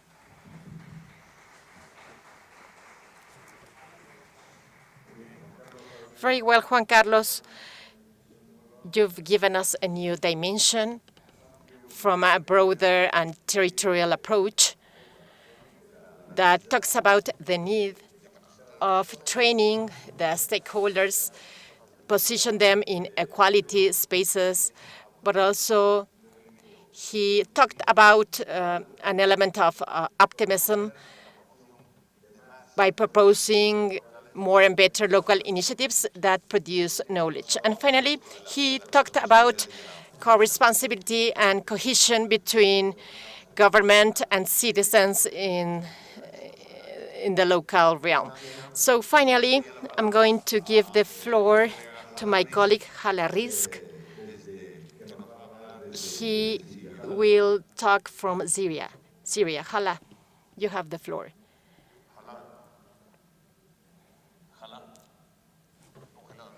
I think she lost connection.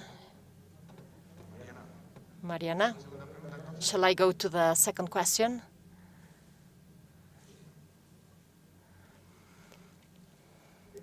Yeah, unfortunately, the conditions in Syria are not very good. Hala?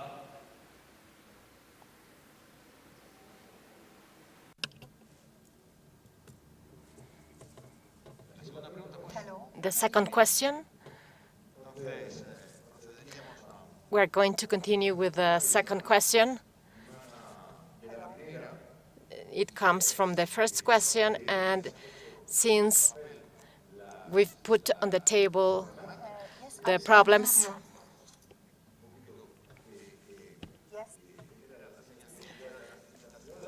we've talked about the identities in different cities and inequalities. Now, I'd like to ask the panelists about proposals that could be used as guiding principles to reduce inequality. Thank you. Well, what have we done before these inequalities that we've explained? And also thinking about that, in my case, well, almost half of these 3 years have been with the pandemic. I think this is very important for any government. What have we done to fight violence, to build territories of equality, to fight inequalities, and to generate bases for deep change? 4 elements. Number 1, a government with a perspective of rights, a government with a perspective striving for justice and social inclusion and territorial inclusion with the purpose of the equitable distribution of public resources and citizens' participation. I think that's fundamental. The second element has to do with a feminist government. Men or women who are leading local governments should have a vision, a conception, and strategies that fight this great inequality. Number three, a honest government that may work to return to the people their work, their taxes in works, actions, and public services.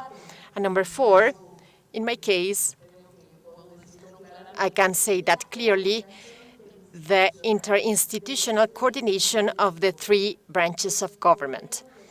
The government of the fourth transformation, that is the federal government, the government of Mexico City, and the borough of Iztapalapa.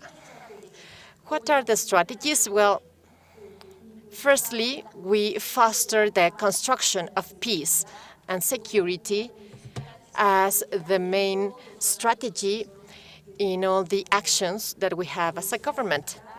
We started the strategy of streets for free and safe women that was to transform the communities of Iztapalapa, 180 streets in all the neighborhoods of Iztapalapa with lamp posts. We rescued the public spaces and murals. Today, Iztapalapa is the borough with more murals worldwide, 6,700 murals that are in the walls of the population. We have art, color. We turned Iztapalapa in a great canvas where more than 100 artists have transformed the gray and dark side of Iztapalapa into a different Iztapalapa with safe streets. And we started with the premise, if a girl can walk freely and safely, anyone can do that. So the other important strategy was the construction of utopias. Utopias as the great education, recreational, and cultural complexes that we have developed.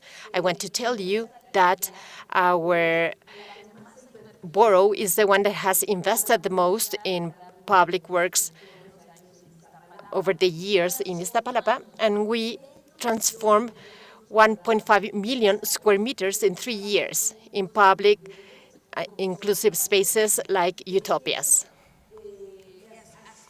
They have specific characteristics to exercise rights for the population that they didn't have before. So I received Iztapalapa with one public pool for 2 million inhabitants. In 3 years, we built 11 public pools, semi-Olympic, an Olympic pool, and sports infrastructure that puts us in the cutting edge, and also culturally. We think that the strategy of sport and culture as powerful tools for the transformation. So we made this great transformation through utopias. We did a great work to fight violence of women against women through the program Always Alive, and 2 important programs that are women studying for women over 30 years to reduce this inequality gap of schooling between men and women, and the program of public care system supporting caregivers. So several programs for the well-being that help us in the transformation. Today, Iztapalapa is not the same. From the government of the city, the construction of a transportation means, which is the cable car, has transformed the life of the population and the public life. So these are some of the strategies that we've implemented. Thank you very much.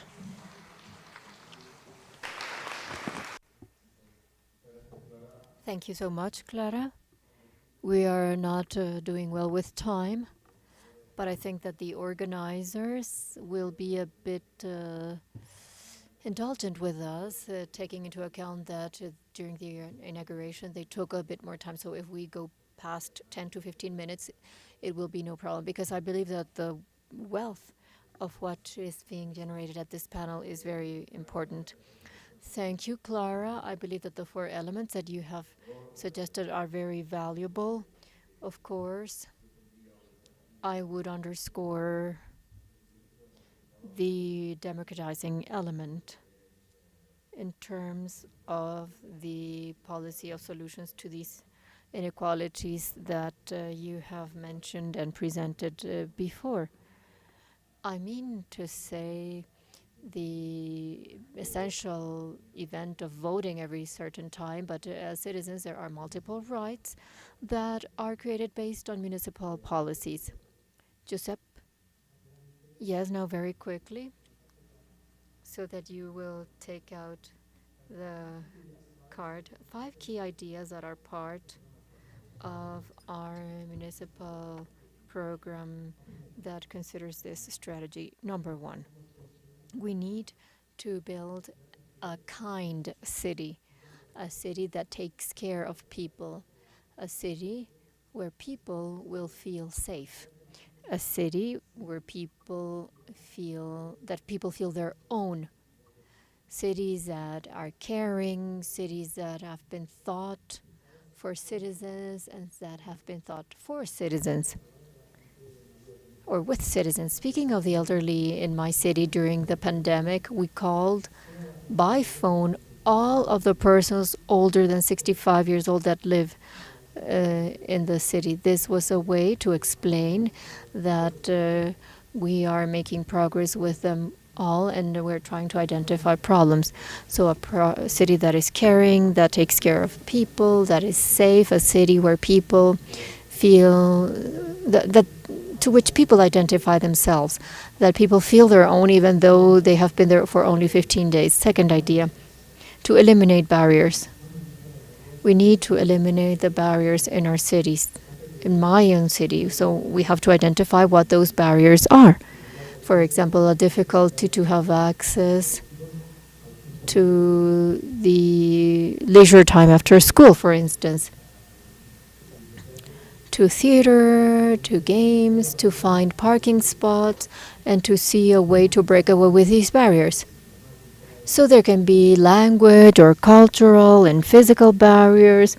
We have to identify those elements where a certain detachment of a certain neighborhood has occurred from the city. We have to break away with barriers. Third idea, education. The key lies in education. We defend an educating city as a fundamental element to build a future. This means to have good schools, yes, but it also means more things. It also means to generate spaces where everyone will feel always in the condition to learn. Public spaces that are open, spaces where an activity is carried out, and that at any time in our lives we can make progress, we can educate. Educating is contributing to having people being freer and more responsible every day. Thus, education is an essential element to transform the city. Fourth, and which is absolutely necessary, to identify them. They are not identified only at the mayor's office. To identify inequalities, it is necessary to generate spaces for participation, spaces for co-responsibility, for co-governance. We have to identify inequalities and to remember that we must look for them. So we don't have to look for them in our own office. We have to find them at any corner and at any place and any situation. And the next idea is working in a network. The city, as the head of Mexico City said, cities are committed to the surroundings, and thus we have to find spaces and work and the partnerships. First of all, partnerships within our own city, and I insist, governing is making decisions along with the people, And thus, either you generate co-governance spaces or you will not make progress. For instance, one of the inequalities that you mentioned earlier was, or that I mentioned earlier, was unemployment. This is a very powerful matter, and we have made important plans to fight against that economic situation. This is very powerful. How have we designed it? At the mayor's office? No, we have defined it by having a dialogue with all of the different members of the city. We have made this from unanimity of the Economic and Social Council of the city, and also from unanimity. Thus, this idea, we have also generating alliances in order to build our strategic plan for 2030 in alignment with the urban agenda. And this is a space for co-governance, for an alliance with the city, with the cities that are around it, in order to face that. And also partnerships with surrounding cities. We have just consolidated a partnership with the cities of the second metropolitan area surrounding Barcelona in order to have active policies, clear policies, well-expressed and well-defined policies, but also international partnerships. It is of utmost need to make progress based on dialogues with other cities. We are working with the Mayors for Peace and UCLG. We have been very active because we are convinced that the problems of humanity nowadays are extremely important so as to be left in the hands of the state. So the daily issues are very far away from the states, and we are the ones that experience them in our cities. If we give them a face, a name, and eyes, we can defend our cities as the space where we have to make the truly transforming decisions, and we have to follow this idea of working as a network. Partnerships in order to make progress in a world that needs to have proximity as a factor to identify potentials and also to move ahead transformations as municipalities in order to move the future and to give the voice of municipalities that is oftentimes as quiet or left quiet at the state. Okay, thank you, Josep. We see how from urban areas that are paradigmatically different, such as the case of Iztapalapa or Granollers, the formulas that are proposed by both mayors are matching, are in coincidence, and we have to generate more democracy, more citizenship. And Josep was talking about unempowered citizens, and citizens with rights not to be discriminated against, citizens with a right to education, citizens with demands in terms of co-governance and of greater participation. And yes, definitely more participative cities that will enable us to deal with inequality problems from democracy. Germán, what do you think? Well, let me tell you a little bit about the 6 months experience that I have ever since I am the mayor of this area. Well, of the mayor. The mayor has given great importance to physical and infrastructure works at the communities. Why is this important? It is important because it is important to establish an agenda, a community agenda, that people around it, the municipality, go around that dynamism and the process that they establish. The second axis of priority has been the environment.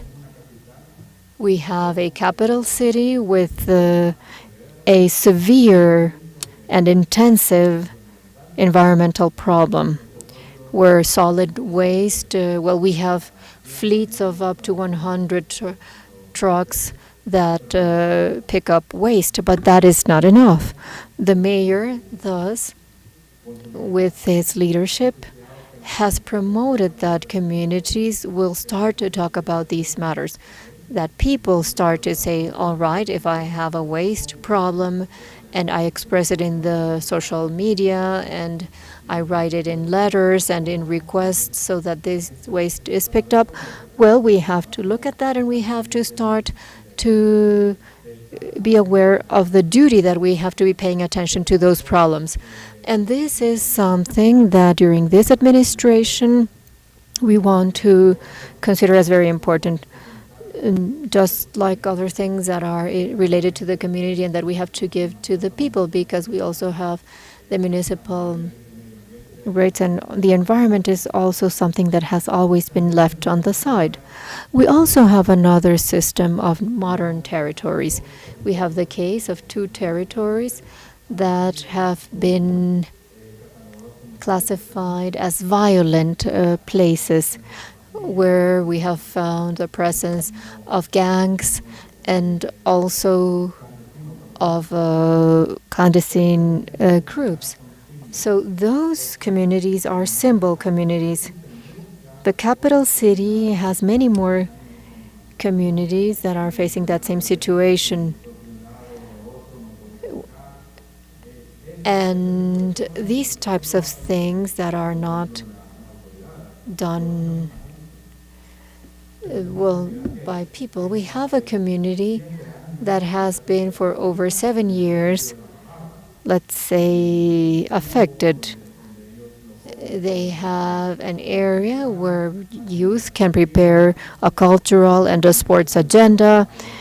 We have been giving them support in order to restructure the IT area that they had, because this is a community where 10,000 people are living, and this was extremely dangerous. Now you will see that there are young persons that are at the universities having access to decent jobs, and we want to continue with this type of transformation. We want to take it to communities that are around San Salvador. And the last one is citizen participation. This is extremely important. Oftentimes we see that participation is something that will be demanded from me. No, a governor or a head of the district like me, I love to be included at groups in communities. Why? Because this gives me the perspective that the reality is not only that I am able to read and that I am familiar with these things, but I like to be aware of the reality of people who are telling me, okay, look, the waste has not been picked up, but I also want to have a transformation of their communities. And transformation is oftentimes accompanied by a political speech, but in other cases you have to be practical, and being practical means also we can also be close to the population, and we can be people who are just like them, transforming their own reality. And in that sense, our mayor, Manuel Duran, is clear about the things that we will have to do and that we will be doing in order to achieve permanent transformations. And the transformation that El Salvador once dreamt about has or will become a reality. Thank you so much, Germán. We are still along the same line. This is based on different realities, and we have the need to have democratizing spaces and spaces for citizens. And this will be improving infrastructure, the environment, paradigms that have been positive or that have increased and promoted citizen participation. What can you tell us from your views at Sao Paulo, Renata? Thank you. According to the first question, we have been working hard on education as a very strong way to eliminate inequality gaps. Based on this information program, teachers, or where we are conducting a new methodology that we are creating of impact. And we believe that the foundation, education, especially during the early childhood, is of essence so that we can have a better situation in the long term. What I said earlier about the network And about the invitation, I'd like to invite other cities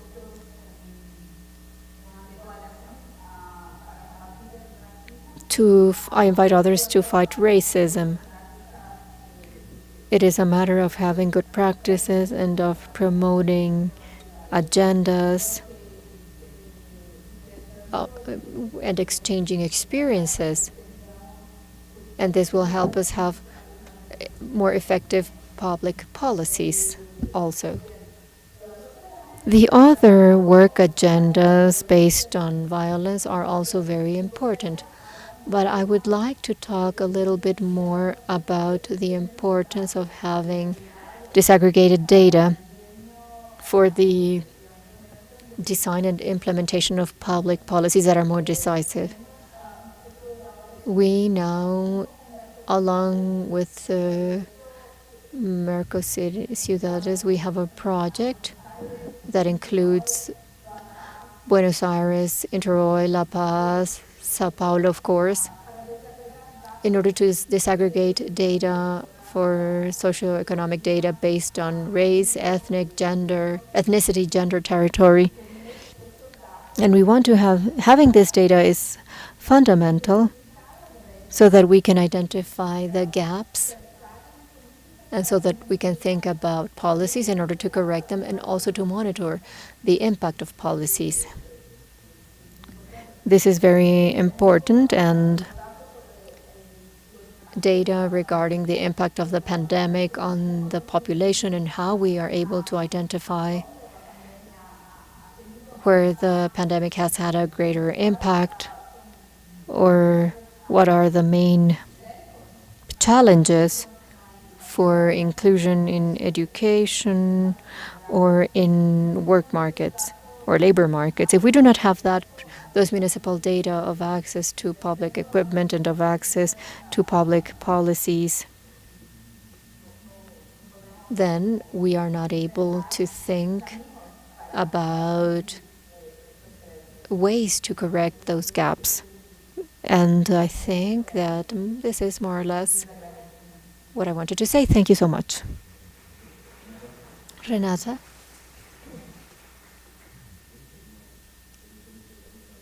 So we continue with along the same line.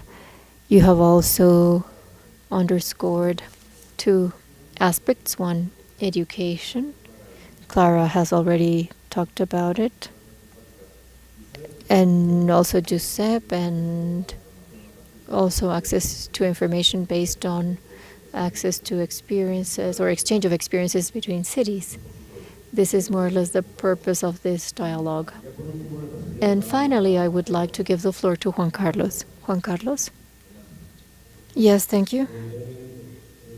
I think that we are in agreement in the sense that our cities are spaces that generate knowledge, also for the generation of innovation and also for social empowerment. The feminist movements have made great progress in this sense and also in other areas.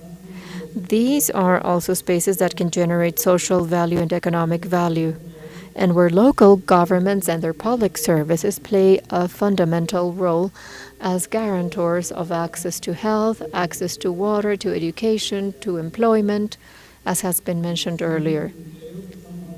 In a gist, I think that we are not only talking about guaranteeing equal opportunities, which of course must be the case, but also about equal positions of persons and of collectivities and stakeholders in terms of employment, access to housing, health, and education.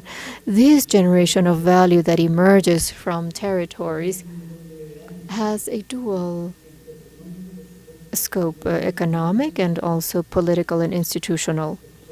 Now, with regards to the first one, I'd like to say briefly that in our opinion, and we debated this in the World Forum of Local Economic Development, it is important to underscore the consumption centers and production centers that should be placed at the territory and among the people that are coexisting there. Endogenous resources, clean technologies, innovation, and in the environment of green and circular economy that are capable of generating local jobs in various sectors. We also wanted to underscore or to mention especially the social and solidarian economy, which is deeply entrenched in the local processes of development, and that is broadly recognized as a key stakeholder of transformative dynamics.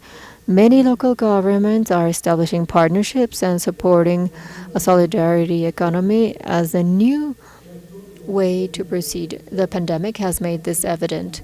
It is fundamental to strengthen the public sector and public management.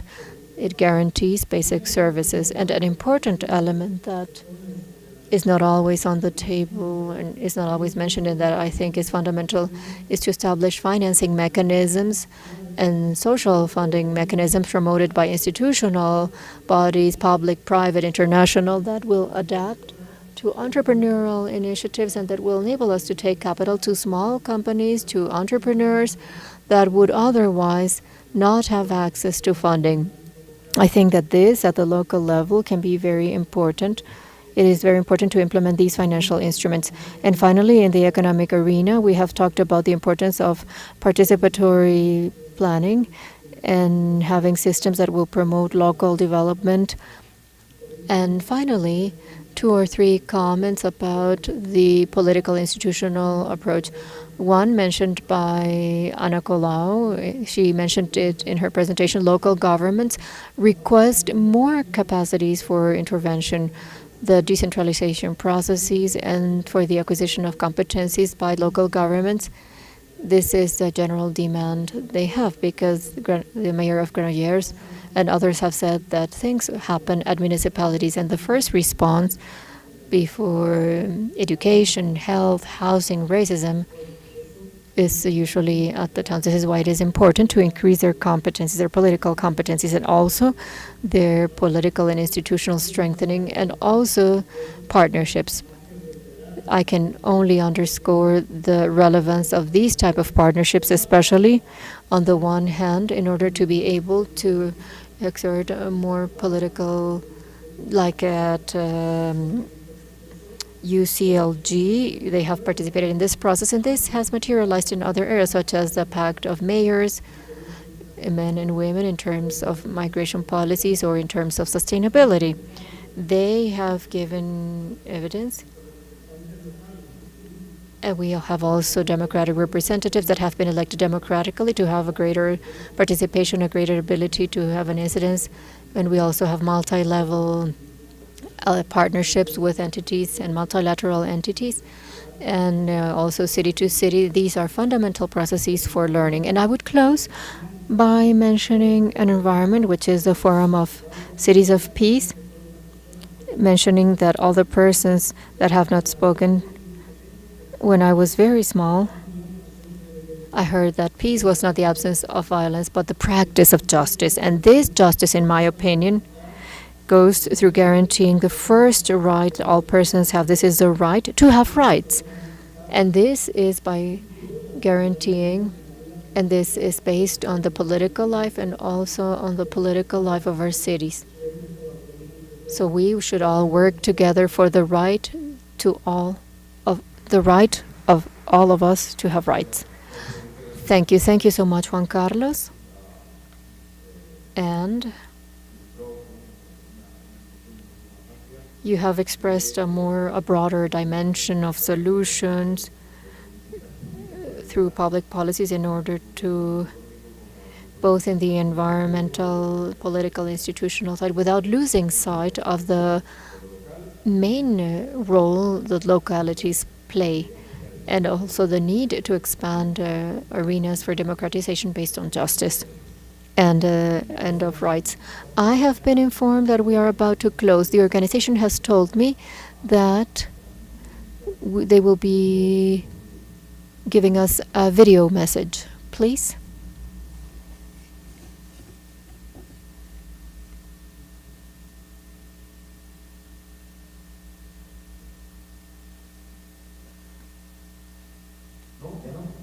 Not anymore?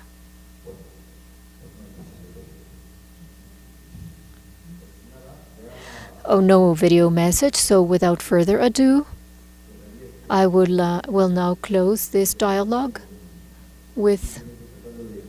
by simply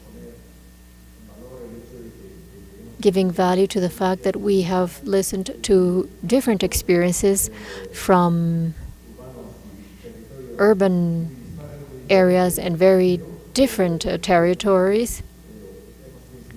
And we have agreed in the sense of approaching inequalities as a strategy in order to better the spaces of rights for citizens and women and men in these areas as the main characters, along with the authorities, but not despite them, as the contributors of true solutions or of actual solutions. And in that sense, I think that based on the citizen democracy that we were talking about, we also have an important element that I should not forget, and that all panelists have also mentioned, and this is the transforming role that the local level plays.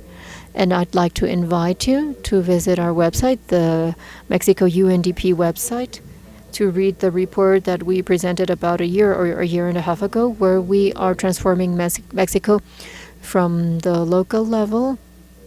And there is no doubt left to the very important role that the municipal level plays when it comes to finding solutions for citizens, women and men of that geographic area that, well, they are at the end citizens of the country. Without further ado, I would like to thank the panelists, women and men, for their great contributions and for this very fruitful dialogue. And I'd like to ask you all to give a warm round of applause to them.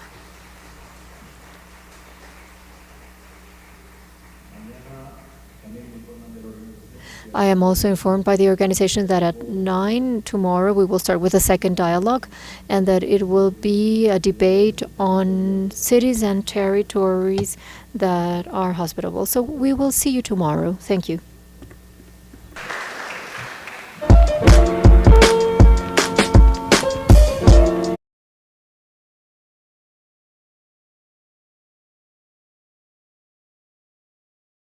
Mi nombre es Mariana Castro, soy programadora aquí en el Centro Cultural.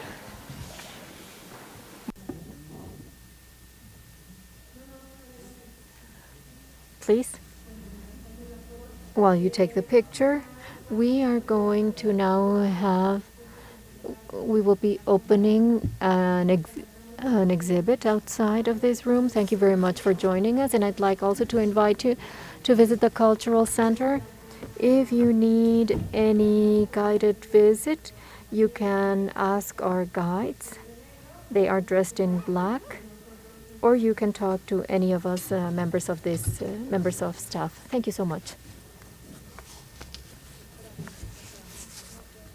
Bueno, y para dar... And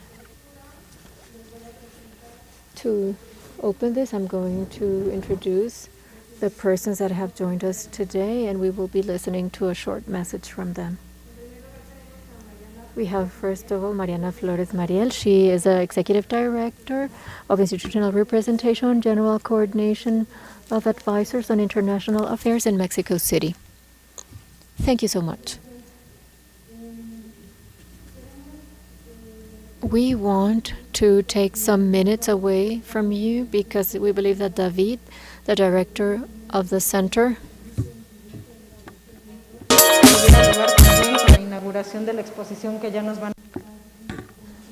they will be telling us a bit more about the opening of this event. I also want to convey the message by Diana Larcon Gonzalez, General Coordinator of Advisors on International Affairs, who would have loved to be here with you to greet you. And regarding this exhibit, as you will know, in the government of Mexico City, we have made big efforts, just like all the cities that are here, to implement the 2030 agenda, but also other global development agendas. The event that we have now today, which is the Global Forum on World Forum on Cities and Territories of Peace is not only linked to SDG 16, but to many more SDGs that we have heard about in other presentations. There are many activities and actions that we can do at our territories in order to contribute to this peace and to SDG 16. I think that the main challenge that we experience as a city in the implementation of the global agendas for development is related to the way in which we create a language that is able to, or that will facilitate a dialogue with citizens and with the population. How these concepts that facilitate dialogue with many international and national stakeholders and allow us to use the same words to promote sustainable development in our territories, how we can use a language that is close to the population, their needs and their concerns.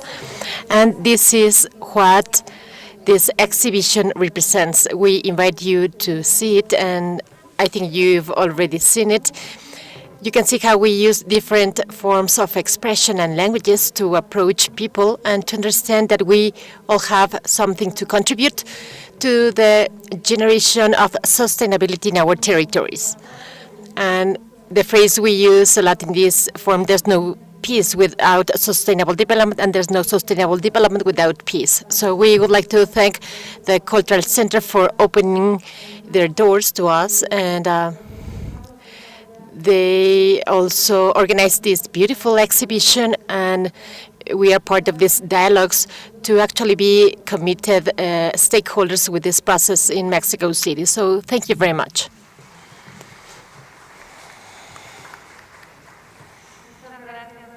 Thank you, Mariana. Now we are going to listen to Mara Guse. She is director of Gran Salón México. Hello. Good afternoon, good morning. Well, what I had to do, it was beautiful because the Cultural Center got in touch with me to choose 17 illustrators, both men and women from Iberoamerica, to illustrate these 17 goals. And actually, overnight, I got into something that was very necessary. Gran Salón México works with illustrators all the time, and they were so excited with this project. This had never happened before. Each one had a topic, they chose it, but also they were so committed with what they were doing that they also included other goals. And the result are these illustrations that you can see in the back and those that are on the wall. I am very, very happy with the result. I think illustration is a very powerful communication tool, and this speaks to many audiences. And that's very important around these issues, to speak to many audiences. So I thank the Cultural Center very much and the UN. I don't know who is here. Thank you very much for making us part of this. I speak on behalf of the 17 illustrators who worked in this project.